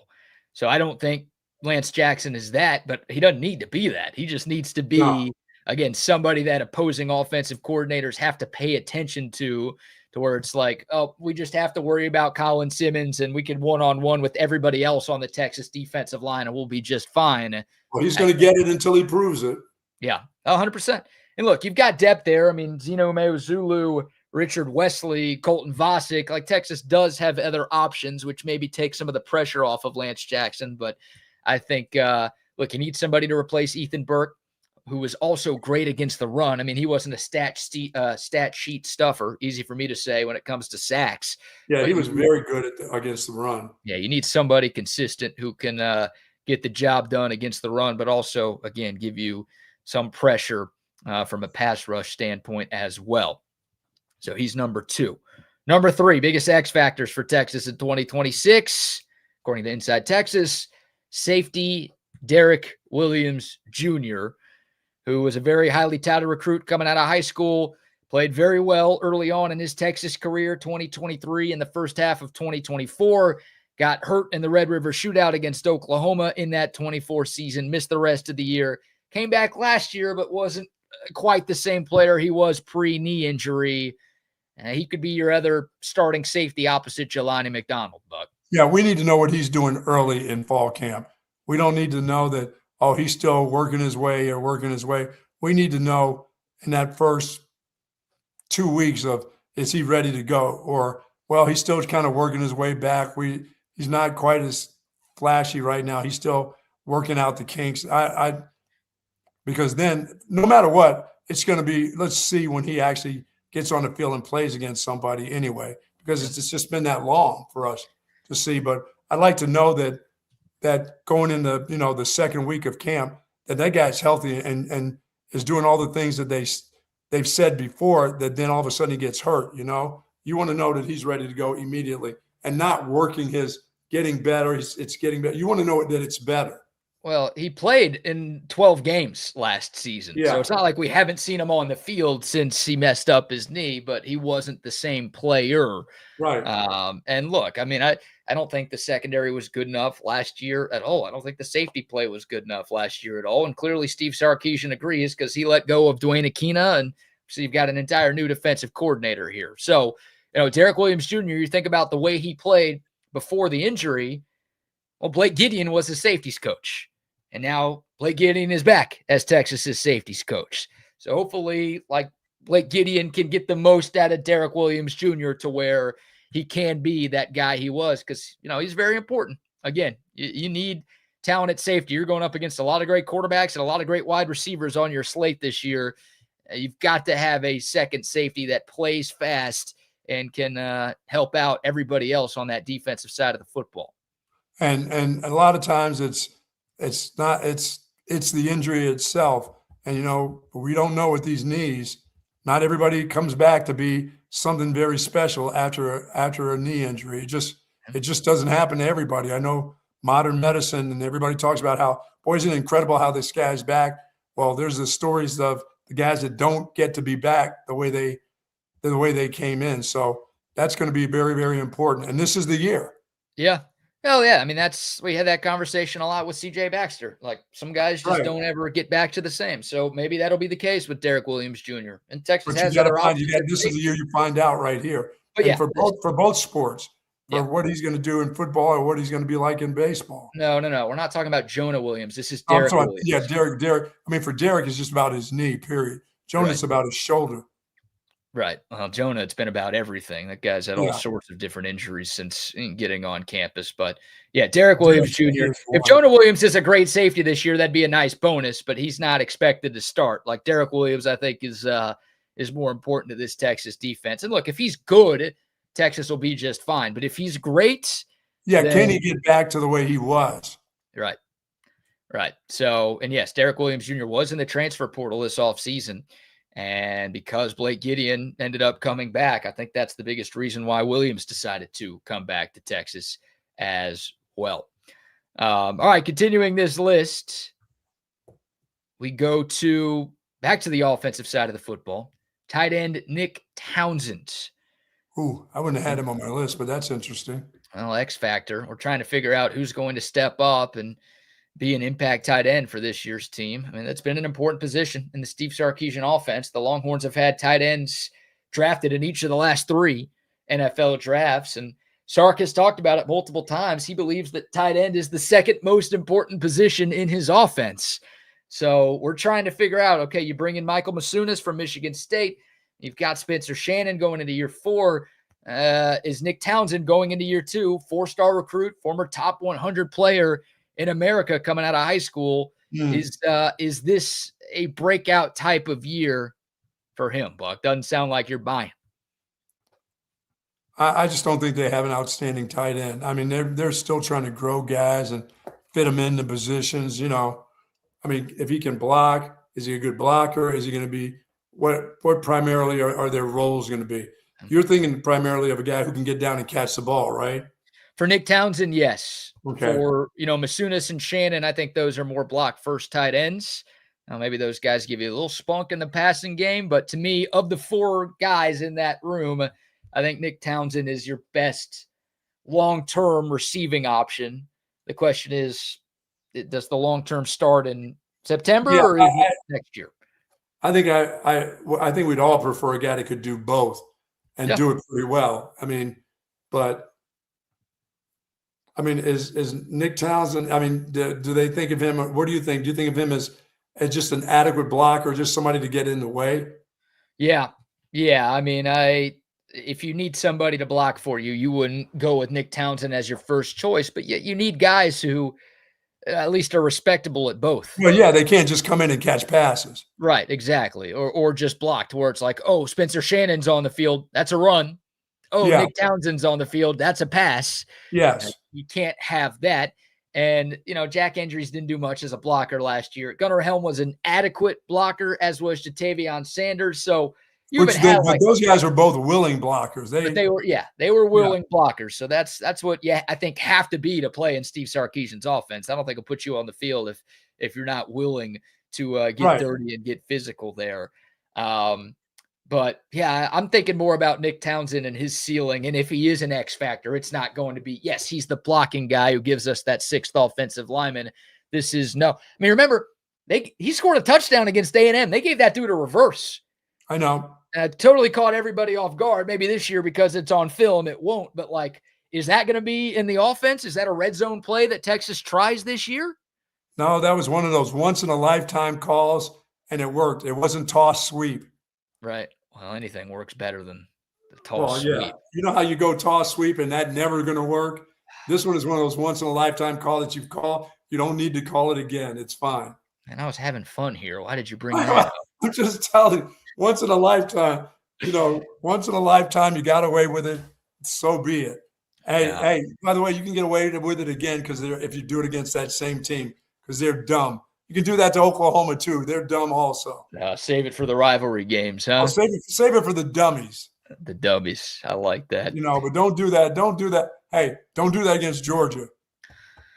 Well, you don't play Georgia this year, but you're right. If you do that against Georgia, don't do that. It'll turn that handoff gets intercepted. Yeah. You don't even get to hand it off. Don't even try that. Again, we were having fun here. We're having fun. We're having a great time. We're trying to find positions for these alleged tight ends, these 16 of them that they have. Oh, what are we, the Chicago Bears? We're getting like the Bears. Now we got all these. You know what? Once again, hey, I'm not worried about them catching their 25 balls. I'd rather give it to another wide receiver. Yeah. Maybe that's what this will turn into. Nick Townsend, 6'3", 245. To me, he's got the athleticism that compares the most to a Jatavion Sanders or a Gunnar Helm. But as of now, I feel a lot better about the wide receiving room than I do the tight end room. Yeah, let me just take Wingo, put him in motion, and run these little tight end patterns on the inside, and hopefully he'll catch it. Than to have that guy running down there. Nah, no. Well, the last two on this list, maybe you agree with these a little bit more. Again, the 6 biggest X factors for Texas's 2026 season. We go to the offensive line, and Melvin Siani, the transfer from Wake Forest, who played left tackle for the Demon Deacs the last couple of years, now coming to Texas, will move to the opposite side of the line of scrimmage to play right tackle. Obviously, Trevor Gooseby holding down the left side here in Austin. Siani was a very good player at Wake Forest, but he was only a redshirt sophomore last season, so he could be here for a couple of years. I think a guy who does have NFL potential, not a cheap addition. Offensive tackles are expensive in the portal, so Texas spent a lot to bring this guy to the 40 acres. It'd be really nice if he held down the fort on the right side of the O-line. Well, as much as you talk about the blind side, the damn guy that's in front of you, your right-handed quarterback, you're looking that way a lot of times. That guy's got to be pretty stout too. Can't have free rushers coming around the corner to your right-handed quarterback on his right side either. Getting hit by the backside sucks, but even knowing it's coming and wondering if that guy's going to block that guy can be a little bit on a quarterback. So, yeah, he's very important. Very important. And I think of Texas's O-line last year, right? They obviously were a lot better down the stretch in the final 5 or 6 games of the year. And part of that has to do with the lineup change, right? Connor Robertson in at center, Cole Hudson to left guard. That's what gets most of the attention. But I also think part of Texas's gradual progression as an offensive line was Brandon Baker getting a lot better at right tackle. Yes. Towards the end of the year, he was very good. He stopped committing a bunch of dumb penalties. He was a lot better and just more effective, and he held his own. And that made having 2 tackles, because Gooseby was obviously amazing, first team all SEC. But once Brandon Baker got to the point where we have an above average tackle, where you felt good about both of your bookends on the offensive line, that makes life, I think, so much easier for an offense. So having Siani be a very effective right tackle from day one, you don't want it to take 2 months like it maybe did for Brandon Baker. Even if your interior guys aren't perfect, which they probably won't be, I think that gives Sark a lot more options as an offensive play caller if he can trust him. I think when you move that guy from out there to inside, it's just going to make so much more sense for him. It's just easier. There's more traffic in there. The bodies, your feet are good enough and you don't have as much thinking. That's my guy right there. He's most of the time that guy's going to be shaded slightly inside or outside or dead smack over the top of me. It's all good. I don't need a lot of help in here. You got to have help out there. Yeah. No, I mean, look, you could really make a case that the 4 offensive linemen not named Trevor Gooseby are all X factors. Yeah, but as we were just saying, I trust that Baker got the way he did last year, the experience that he got. He should be fine inside. I'm not going to worry about him. I think the center who's been around a little bit can help him out.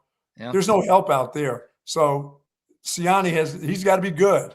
I agree. The devil's advocate to the Brandon Baker conversation was, well, it took him a while to get his feet under him at right tackle. Will it take a while for him to get his feet under him at right guard? I agree, but that's sort of the devil's advocate again. Yeah. I don't think it'll take near as long. I think he'll be fine by the end of the summertime. And I mean, I think he's got enough looks in the spring that's still going to help him. I think the experience out there, I bet he feels a lot more comfortable being in there with people around him than being out there on that island. That sucks out there. Yeah, he was. That's why those dudes make that money they make. Oh, for sure. Yeah, Baker was recruited as a tackle, but there were a lot of people I remember from like the moment he committed to Texas that were like, maybe down the road this guy projects more as a guard.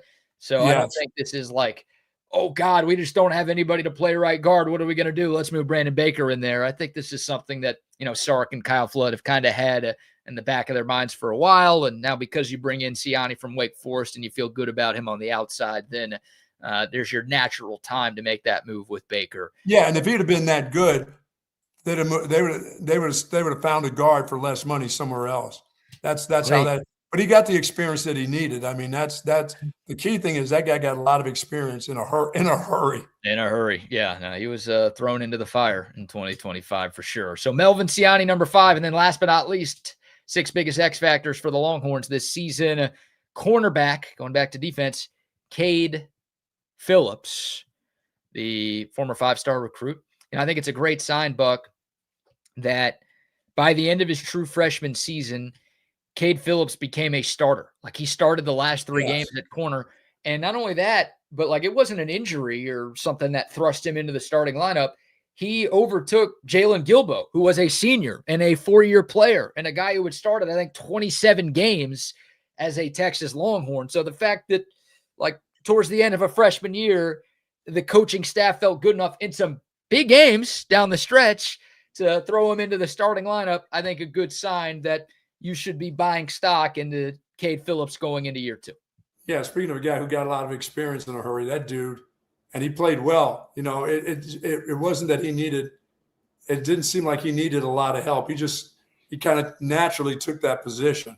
Yeah. Naturally took the position, like you said. He made some big plays in the Arkansas game too, a couple of nice tackles. Like he's only 6 feet, about 190, so he's not super big, but like he'll get dirty. He's physical enough. Yep, he's physical, which we know Will Muschamp loves, and he's willing to play downhill. He's willing to help out in the run game. He doesn't shy away from contact, which I think you have to have that as a cornerback in the SEC.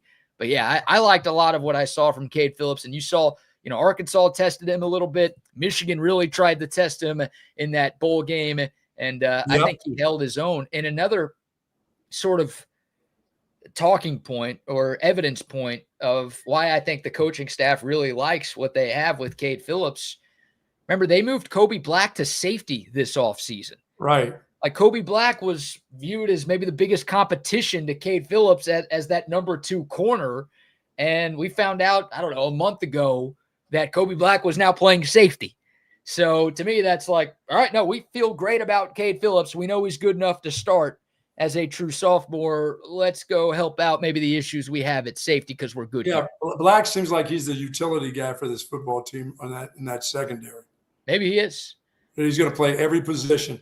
If somebody goes down, next guy up, it will be him because he will have now had enough of experience and enough time in all the positions to play to go substitute for a guy immediately. Yeah. That's a good thing. And I just think about these corners in general. We spent so much time, and we're not alone, just talking about how good these wide receivers are on Texas. So getting to go up against Cam Coleman and Ryan Wingo and Emmett Mosley and all these dudes in practice every day. You talk about iron sharpening iron. Yes. Ohio State in week 2, their wide receiver room's as good as Texas, but like that may be it on the schedule. So getting to practice against those guys every day, you're right. That's going to help the maturation process for Cade Phillips, but not just him, for everybody in that Texas secondary. No doubt. You're right.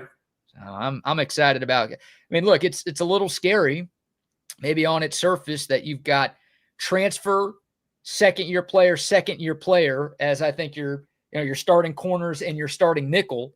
But I like Bo Masco a lot as a transfer. He's played a lot of college football. And then Cade Phillips took over a starting job. He played more than 250 snaps as a freshman. And then Grayson Littleton at nickel, that guy started game 1 as a freshman last year. So he's as experienced as you could possibly be going into a second year of a career. I got faith in those guys, even though they're pretty young or at least new to the program. Boy, and with this pressure, with this defense, I think they're gonna catch a break, because quarterback's going to have to make a little bit quicker decision now. They're not going to be able to hold the ball as long either. Well, with the Texas pass rush? Yes. Yeah. Yeah, that's like, we talked about the Phil Steele position rankings, right? He's got the D-line ranked in the top 5 in the country and the linebackers ranked in the top 5 in the country. So the hope is like the front 6 or 7 is so good that you don't need your secondary to cover guys for all that long. No. And yeah, I'm with you. I mean, if that's the case, then those guys' jobs are going to be a heck of a lot easier, and you won't have to worry as much. So out of the six players that they talked about, do they just go to 6, BK, or do they go further than that? No, you got somebody else you want to throw in? As good as he's been, and even with bad quarterbacks, Cam Coleman has to be something that's incredibly. I think he has to be really special. Mm. And from what I've seen of him at Auburn, without quarterbacks and just the way he carries himself, I think he's going to have that kind of year. But he has to be. It can't be just, I think he's going to do this, or I think he's going to do that, or we've seen what he has to do that in order for them to be really, really special. That guy could have been in front of Wingo when it came down to the guy who has to get it. He has to get it done. You paid a lot for him. That's money you paid for that dude. Yeah, you hit the nail on the head at the very end there, right? I mean, you paid a lot. This was the number 1 non-quarterback in the transfer portal. Right. And look, the word on the street is that Texas did not have the highest NIL offer for Cam Coleman, but the other word on the street is that they're still paying him upwards of $3 million to be here. So, and he's a rental. He's a one and done type of guy. Sure. So, yeah, I mean, he's got to be great. I expect him to be great. And we talked about this with Ryan Wingo earlier. Hardworking, selfless kid who, even though he's making a lot of money and he plays the wide receiver position, which is always linked to divas, feels like he's done everything right as a person and as a player.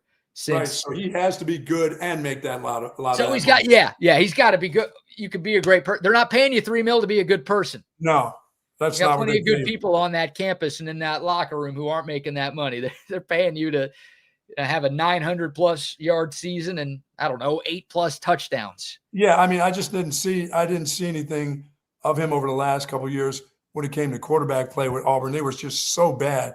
But I know I've seen him go get 50-50 balls that were 90-10, where he just took them from guys, Oh yeah. And exceptional speed and doing what he does after the catch. He's got it all. And this is not some like random breakout player. This is a guy who's been on football people's radar for a long, long time. And I know I brought this up, but I'll bring it again. We're talking about the number 3 ranked recruit in his entire class coming out of high school. Bless you if that was a sneeze. Not the 3rd ranked wide receiver, but the 3rd ranked player in the class of 2024. So the talent is absolutely there, and we've seen some great moments, but you're right. Horrible quarterback play, bad coaching, awful situation at Auburn. He's from Alabama. You're like, why did he choose Auburn? He's from Alabama, so it's one of the home state schools. But now, it's a business decision that he made. It's not just the money. Again, he didn't take the most money to come to Texas. It's who's going to develop me, who's got a quarterback that I know is going to consistently put the ball on target. And that's why he That chose all, Texas. that all has the mesh. That all has the work. It can't be, they'll be better the year after that. No, it all has to come together now. What do you think this sounds like to people who can't see me? Something very bad, something naughty. Listening on the radio. Oh, naughty? Sounds naughty. Okay. What'd you Yeah, have? that all has to be together this year. That can't be. Good pivot. Good pivot. All right. I was curious what you were saying. I wanted to give the radio audience, something to think about. They listen to us every day. They already have their thoughts down. Yeah, you're right. They've known. They've known, and they know. So I like that pick, though. Cam Coleman. Yeah, he didn't make the cut, but he's incredible. I mean, everyone's important. Arch Manning's obvious. If you want to, who's the most important player for Texas, it's obviously the quarterback. That's how it always works. But yeah, Cam Coleman for this offense to get to the 38 to 40 points per game number, that guy's got to be a superstar, not just a star. He's got to be a superstar. Right. Yeah. He's got to be everything that your expectations were when he came out of high school. Yeah. I mean, because when he came out, he was like you said, he's the number 3 guy, period, right? Period. Yeah, he has to live up to all that. And I think he will. I think just the way he works, and I mean, because he's going to make an impression on all the guys around him. All those young receivers are going to see the way that guy works. And, you like $3 million for playing college football? Yeah. Then do what that guy does. Whatever he's doing, you do it. Exactly. That's a good guy to model your game after. And again, Yes. Everything we've heard about his work ethic since getting here back in the winter has been exactly what you would hope to hear. So I can't wait. 54 days till Texas and Texas State. So there you go. I like that. You kicked the extra point. You added a 7 X factors for the Longhorns here in 2026. Yeah, and when you talking about that list, Cam Coleman, he was actually my second guy behind Wingo. Oh, really? You got wide receiver 1 and 2? Yeah, I put those guys are so important to this offense. I mean, those are points. That's money in the bank versus some pretty good cornerbacks in the SEC. I mean, those guys have to those guys are going to have to beat their dudes. Oh, because the quarterback's letting it loose. He's going to let it. Arch Manning is going to let a bunch of balls fly. Those guys have to make the plays. When you mean beat those dudes, are we going back to this No, sound? we're not going back to that. We're not going back to that sound. Okay. But those guys have to make those plays because those plays are coming at them. I don't think the head coach is going to hold back from calling those plays and calling their numbers. So when their numbers call, if they get the right situations where it's a one-on-one, those two guys have to beat their guys. No, for sure. They have to destroy their guys. Yeah, there's some of the phrasing here is I don't really like that much. But yeah, there's going to be plays that are designed for these receivers, and then Arch Manning is good enough at reading the whole field to where it's like, all right, you might not be the first read, but if you're going to get open, I'm going to throw you the ball. Yeah. And, hey, by the way, when he winks at you in the huddle, I heard the play, but you know who I got on me this tip? You got to be looking over and going, sorry about number 1 call over there. That guy has that particular dude on him. I've been watching film of that guy cover guys all week, and I got Cam Coleman on that guy, or I got Ryan Wingo on that particular guy. Although the play is called for this way, there's certain looks and certain things said in huddles, and I know about those where no matter what the coach calls. I mean, I've heard Ricky in the back of the huddle. I'm like, what are you saying to him? What are you saying to James? He's like, nothing. And a ball gets flared out to him immediately before it even goes down. If he goes, I'm going to outflank these guys. Just dump it as quick as you can. Let me have it. It'll be way more worth what you're trying to do down there when you throw that incompleted ball. I like that. So you're saying Arch Manning in the huddle is going to go up to Cam Coleman and be like, hey, go beat that dude off the line of scrimmage, and I'll throw you the ball. Yeah. I know what the play is called, and I know where coach would like for me to look first, but you have that particular guy on you. I'm going to throw it to you. I'm looking to you first. Oh, God. Go beat him. Go beat him. Beat him badly. So when I make this throw, I can go back to the head coach and say, I I did look that way. I know it may not look that way in film, but I eyeballed this way, but I saw what was about to happen over there. Yeah, and I like that one a Sometimes your little more. quarterback's right. It's not always about the coach. Hey, as long as it's completed, is the coach going to complain? Yeah, the answer is probably yes. Yeah. Oh, yeah. Don't make me look bad. I call that particular play because I saw that on film. You went your way and got it done. The answer shouldn't be yes to that question, but the answer is yes. Yeah, the answer is absolutely yes. All right. By the way, speaking of Arch Manning, I told you before the show, and somebody's got to tell me if they've been to Valero gas station. There's a full-size cut-up of Arch Manning standing there in his UT uniform. What is he advertising? I didn't notice that yesterday. I just noticed when I walked into Valero station, I was like, damn, Arch. Boy, that's a big cut-up. How do I get that in my car? Oh, you saw a life-size cardboard cutout of Arch Manning somewhere? Yeah, full size of him. Yeah, at a Valero gas station. Huh. Which thinking, one? By your place? No, going towards San Marcos. Oh, okay. I was thinking maybe, Valero, Red Bull, maybe he's going to be heaving a Red Bull, but I didn't see that. I just saw him in his uni. Maybe Valero themselves are paying for that. Oh, does Valero have Arch Manning money? Yes, they do. They got oil money.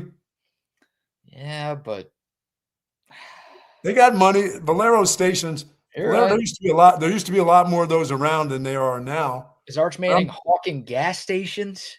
I mean, look, he's got plenty of NIL deals. If the money's right, I'm sure he would.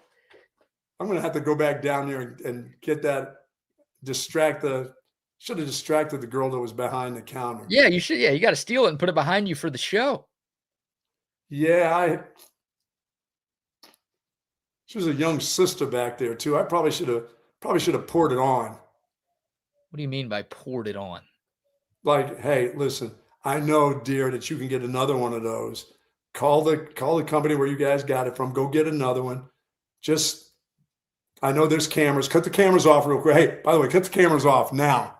Cut the cameras off right now. Be freaked out by that. You tell a young girl, "Hey, cut the cameras off." That's probably not going to work, huh? Yeah, I don't know. You might have to be a little coy. It might be a two-man job where someone distracts her and then you grab it out. No, I don't want to go to jail for it. I want to be able to talk her into, hey, put the cut up. Just go. Listen, I'm on the up and up. I'm old enough to be your grandfather's grandfather. So, hey, just put the cardboard cut up around the back. I'll drive the car around the back, stick it in the car. I'll be gone. I'll be out of here. What do I need to leave you? What kind of tip do I need to leave you? I was going to ask. Let's cut the cameras off. Hey, cut the cameras off the way I'm talking to this young girl because it already looks fishy. You know what the cameras what's the amount that you'd be willing to pay? Like if you're giving her that tip that you're talking about. Well, I had a Hyundai in my pocket. I'd give her a Hyundai for that car. Life size? Really? Dude, we could have taken that to pregame shows. That would have been awesome. Hey, looking out for the show. No, I appreciate that. Yeah, man. Are you kidding me? I'd have his little head sticking out right here by the flag. It'd be great. That would be awesome. All right. Well, now I'm on the lookout. You could have taken the place of this little fella, but that's hard to do. Yeah, tiny Derek Jeter action figure. Give me the life-size cardboard cutout of Arch Manning over that tiny-ass Derek Jeter figurine. All right. Well, I got to go to some Valeros then. I wonder if it's at every Valero or if it's just... Now I'm going to go to I think the ones that I know that are around because they went downhill in a hurry. I don't think they ran out of gas. They just must have run out of money. So I just don't know. You're saying they're sponsoring Arch Manning's NIL deal, and then you're saying they're out of money? Which one is it? I'm just saying there was less of those when I first came to the state of Texas. That used to be the gas station. They were all over the place, Valeros. Oh, it's a local. And I think they still have the golf tournament, do they not, down in San Antonio? They're sponsoring. They've had the Alamo Bowl for a long time. Don't forget. Well, they didn't quite run out of money. I see a few of their stations around. So it's a San Antonio company, so that's why they do all the San Antonio stuff. I don't know how many Valero locations there are in Texas. You think they've gone down? Yeah, they've gone down. There's not as many of them, even in our area, as there used to be. There used to be tons of Valero gas stations. All right, so we've got our work cut out for us then. Yeah, we got it. We got to get. I know where there's one that's not far from here. I got to go check that out and see if they have that.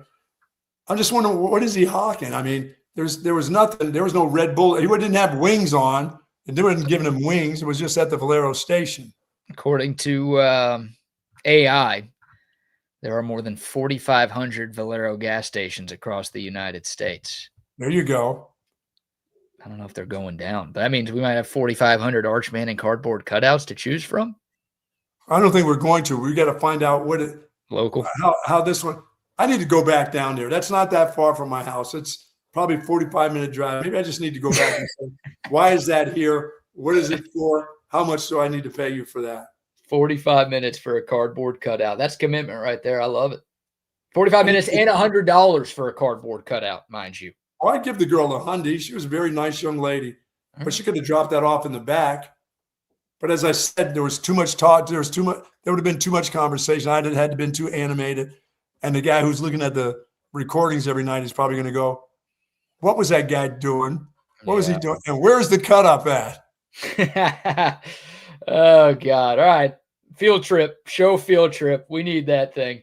I need to tell people where that station is. Yeah, so one of you people has to get it for us.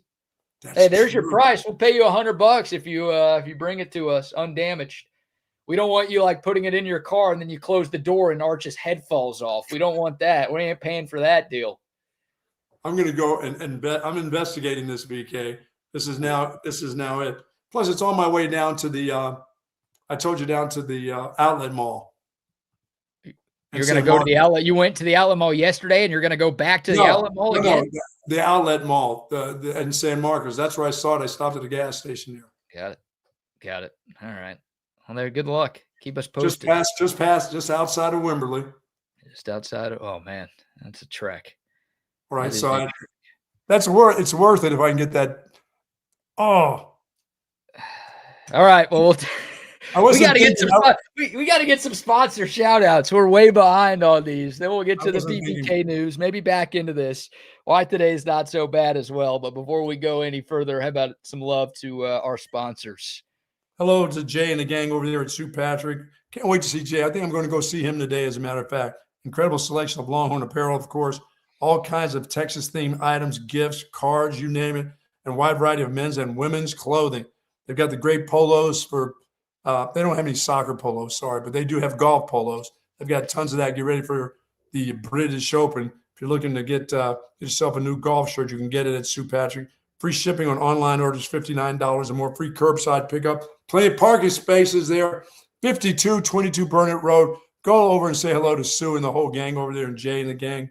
Jellycat headquarters. For more information, please go to SuePatrick.com. 50 years in Central Texas. 50 years, both of us rocking our St. Patrick lids today. Tons of lids. And the gang. Yep, they got the lids, every lid that you need. Shout out to them. Shout out to our guy, Dr. Chad and Sleep Cycle Center. Talk about it all the time. More than 22 million U.S. adults have undiagnosed sleep apnea. And too many people just fail to recognize the early warning signs that snoring provides. Snoring, sleeping problems, forgetfulness, daytime sleepiness, fatigue. If you have any or all of those symptoms, go see our guy, Dr. Chad, and he is going to make your sleeping problems go away forever. It's not just annoying. It's not, I'll just spend a couple extra dollars on a cup of coffee every day. Undiagnosed sleep apnea can take your life. Seriously. NFL Hall of Famer Reggie White lost his life in his sleep due to undiagnosed sleep apnea. Dr. Chad lost his own father in his sleep due to undiagnosed sleep apnea. It's not just annoying or a little frustrating or I'll figure it.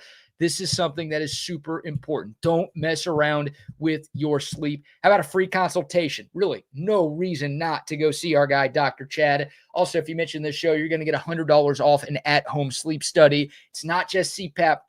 They've got night guards. They've got other sorts of appliances and technology that they can use to help your sleeping problems go away for good. 2 Austin area locations, one up north, 183 and Breaker, the other on 620 in Lakeway. It's Sleep Cycle Center. Love those folks. You know, of course, our good friends at Woods Comfort Systems. For 70 years in Central Texas, folks, they've been getting it done. And right now, 70% off of 36 months financing on one of their Bryant systems if need be. But if you've got problems with your air conditioning and you don't want problems with the air conditioning right now, you want to make sure that that's working properly, please call in our technicians and our friends over at Woods Comfort Systems. Folks, Woods Comfort Systems now doing plumbing. So if you got problems with indoor or outdoor plumbing, they will get that done for you also. Nobody does it better than the folks at Woods Comfort Systems. I had my generator checked out the other day. I bought the extra generator, of course, just in case something happens to the grid, BK.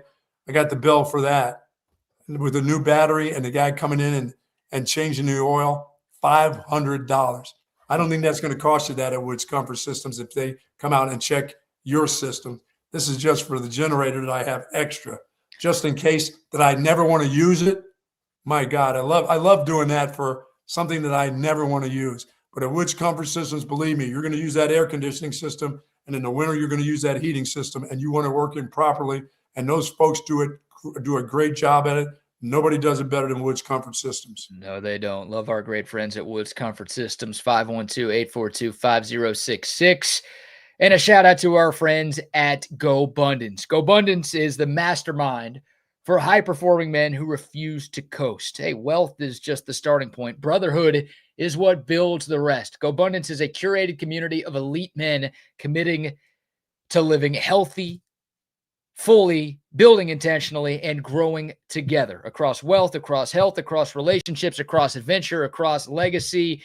If you've already built a great life, but you want to take things to another level, if you feel like you're being pulled to maybe accomplish something more in this life, then Gobundance is the team that you have been looking for. Again, it's a brotherhood of entrepreneurs, of investors, of successful men across all different walks of life from all over the world, joining forces to help each other grow together. Check this thing out. Ricky Williams is a part of the Gobundance tribe. Tons of successful people, again, from all over the world. Gobundance.com for more information to see if this is right for you. If you're the smartest guy in every room that you step in, maybe you need to be in some different rooms. Gobundance.com for more information.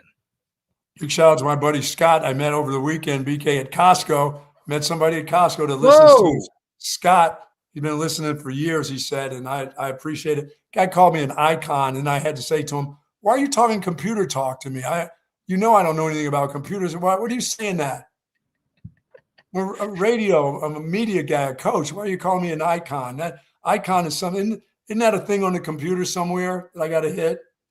Yeah, I guess so. You click on an icon. Sure. There you go. See, the guy called me that. I'm like, dude, why are you computer talking to me? Yeah, you don't know anything about computers. I'm surprised you knew that was a computer term. See, that's right. That's the last term I heard. It was an icon, so it was very good. Very nice man. You are an icon. Give yourself some credit. No, dude, I'm just an old dude that has survived. Well, you are that. I didn't say you weren't old, but you're one of the most well-known radio personalities this city has ever had. Yeah, I'm old. That means you're old. Oh, yeah, it does mean that. Yeah, no. Thank you. Two things can be true. You could be an icon, but you can also be old as dirt. Yeah, that's good. That's good. Shout out to Scott. That's nice of him. Thank you, Scott. I appreciate it, man. Thanks for tuning in. I was in there. I was in Costco. I was like, I got the executive card, which means I can go in there at like 9:30 instead of 10 o'clock. Oh, you get the early entrance. I got the early bird special. Yeah. So I got early entrance. I walked in there. I was first at the counter right there to go out. And the kiosks were open at that time too. So now I know why my wife goes in there early. I said, you stop at all the damn kiosks. She goes, I never stop at those. I said, yeah, you have a little meal here, a little meal there. I did say, I got to tell Scott, but I should have asked him about when can we come in and do a show in Costco. Oh, this was a guy who worked at Costco? Yes, he worked. Yeah, he worked there. I thought this was just like a different customer. Oh, no, dude worked there. I bet you I think we can wheel and deal one of the shows there. Dude, that would be awesome. No way. They got money, first of all, so I'm thinking in terms of business, but how about a once-a-week show at Costco? Oh, my God. Imagine, we'll see so many people. It'd be huge for growth. Jimmy, you know how many of those people would show up there? Who's those people? Those people that are other than you and I. Women? Though, yeah, you name them. You name them. sizes, races, you name them. Those people would be all over the place. You do call Costco the United Nations headquarters? It is. So we would have, look, it's a diverse place. I mean, anytime you have that many people going somewhere, you're going to get all sorts of backgrounds and demographics. So that's what it would be. We're open to that, are we not? Yeah, we're open to that. I'd love it. I would love it. I get my rotisserie chicken there. Yeah, well, what were you buying at Costco? Did you buy one or you have to buy 15 chickens? No, I get 2 rotisserie chickens. My wife takes all the meat off. My cats get chicken. My cats get cat food, chicken, and some other thing twice a day in their meals. Yeah, my cats live high on the hog and the chicken. Wow. You're getting the rotisserie chicken for your cats? Yes, she pulls all the meat off of those things with her little plastic gloves and she piles it all in and they get a little bit of that put on their food. They're outdoor cats. I was going to say, they're not even domesticated cats. No, they're outdoor cats. They get their squirrels and their rats and everything else and their lizards. Plus they get fed twice a day. Oh, those cats, they were lucky stumbling upon your home. Yeah, no kidding. There's no doubt about that. I've had the rotisserie chicken. I go to HEB to get my rotisserie chicken or Whole Foods. Yeah. I have not had a Costco rotisserie chicken. Well, I mean, I live alone. Like I went to Sam's Club because I'm a member there and not Costco. I think my sister's got a Costco card, but then I got to see her. That's a lot of work. Are you moonlighting and taking two different places? Yeah, of course. That's why you have friends. Someone's got the Netflix password. Someone's got the Apple TV account. Someone's got the Costco card. Someone's got I got all the sports stuff. So that's why people keep me around, I think. But like I went to Sam's Club a couple weeks ago and I bought nothing. I was like, I'm gonna buy some stuff here. I walked around. I'm like, I don't need 50 of any of this. I was like, I need some more ranch dressing. All they have was like 5-gallon tubs of ranch. I'm never gonna finish that. So it's like, even with 2, we obviously live with even with 2, I don't know if you need to shop there, but 1, it does nothing for me. So she just likes I think the $4.99 for the rotisserie chicken, because if you go to Whole Foods, it's like $7 for one of those damn things. That's fair. Yeah, no, that's saving some money doing that. I mean, look, the best part of a Costco or a Sam's Club for me is the food court. Not like the packaged food. It's like I can get a hot dog and a drink for $1.50. That's so nasty. I see the little red benches there. I go right by them. I don't stop. I see the little thing there where the pizza comes out. I'm not stopping there and eating that. I'm not going to do it. You're too good? You're too good for that? I'm too good. Yeah. Okay. Yeah. Like when you won't go into, what is it, Walmart? No, I go to Walmart all the time. I'm a man of the people. I thought you were a man of the people too. No, I don't need to feel good about myself by sit down at the red bench there with a slice of pizza or one of those foot-long hot dogs and a Coke. No, I'm out of there. I'm getting my stuff. It's not about feeling good about yourself. It's about consuming a gourmet meal. First of all, I'm a consumer. And when I go to those places, I already know what I want. You walk in there, you have no clue. You just start looking at stuff. That's why I asked you, how was your trip to the mall last week? You went to the outlet mall. I'm thinking, I bet you that guy's going to go into every one of there's something that he wants, or he's going to go in there with his girl and go to every single shop. And that's pretty much what we did. It's like I at least knew what I was looking for. I was like, I need these certain types of clothes. So any place that might sell these, I'm going to go in. And I think I bought 4 things. I was probably there for like 3 hours, and I bought 4 things. I'm like, God, really? 3 hours? And it was Round Rock too. I live in South Austin, so I'm driving 45 minutes each way. Man, to get there, it's like. So I need to be more strategic, I guess. Yeah, I'm more of a consumer. I know exactly when I go to places what I'm looking to get. I know the 2 stores that I'm going into, and I don't wander off into where they're selling sunglasses. I just don't wander off into places like that. I get there, get my stuff, and I run out the door.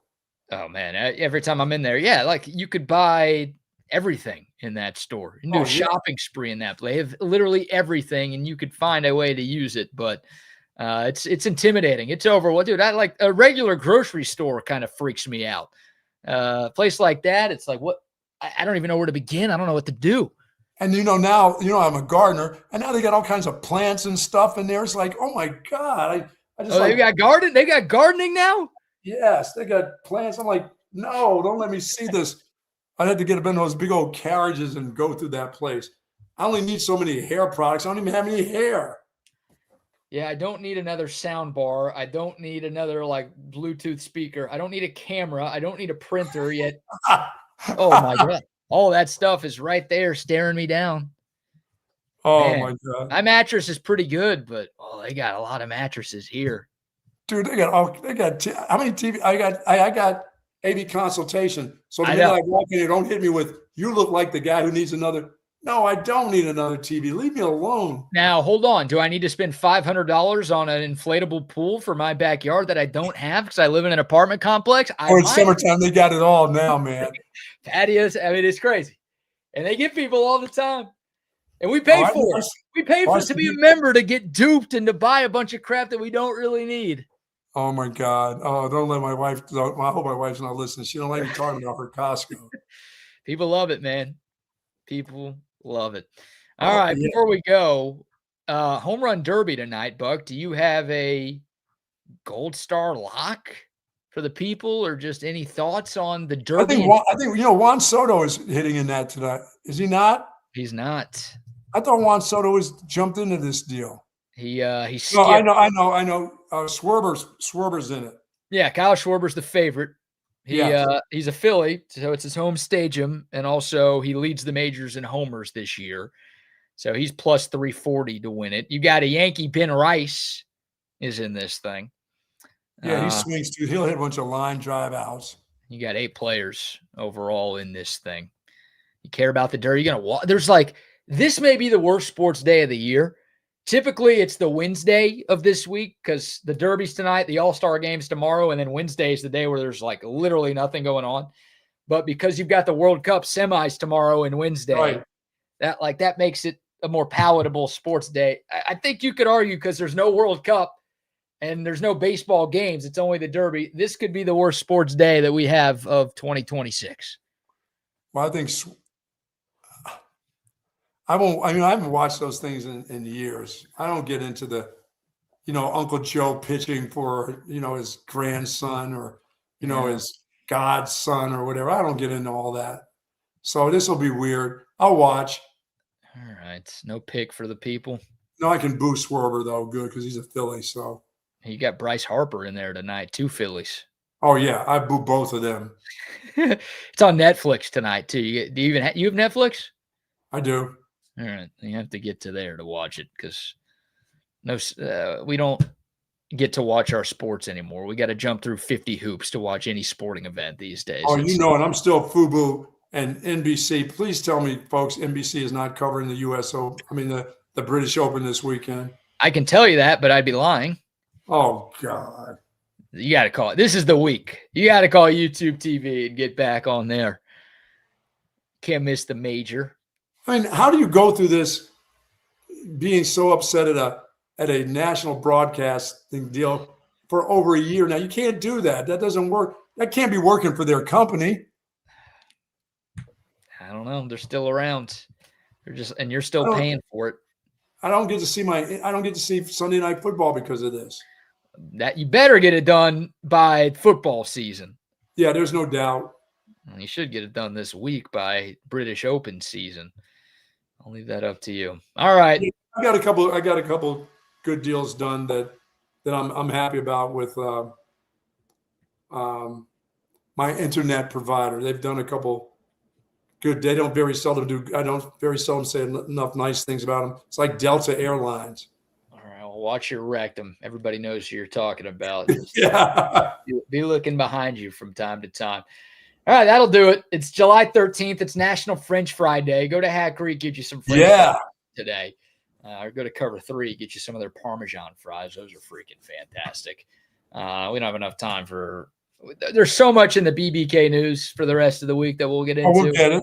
Get it tomorrow. Some great stories, some fun stories. And, I guess we'll be back tomorrow. Who knows what the world is going to bring us between now and then. Absolutely. That'll do it for a Monday show. Great job, my friend. Thanks to all of you people for joining us today. Hope to see you at a Costco soon to be doing some shows there. Hopefully we have an Arch Manning cutout behind the buck tomorrow. That's your homework for today, my man. All right, man. Get that one done. All right. Thank you all for tuning in. We'll talk to y'all tomorrow. Hook 'em. Hook up.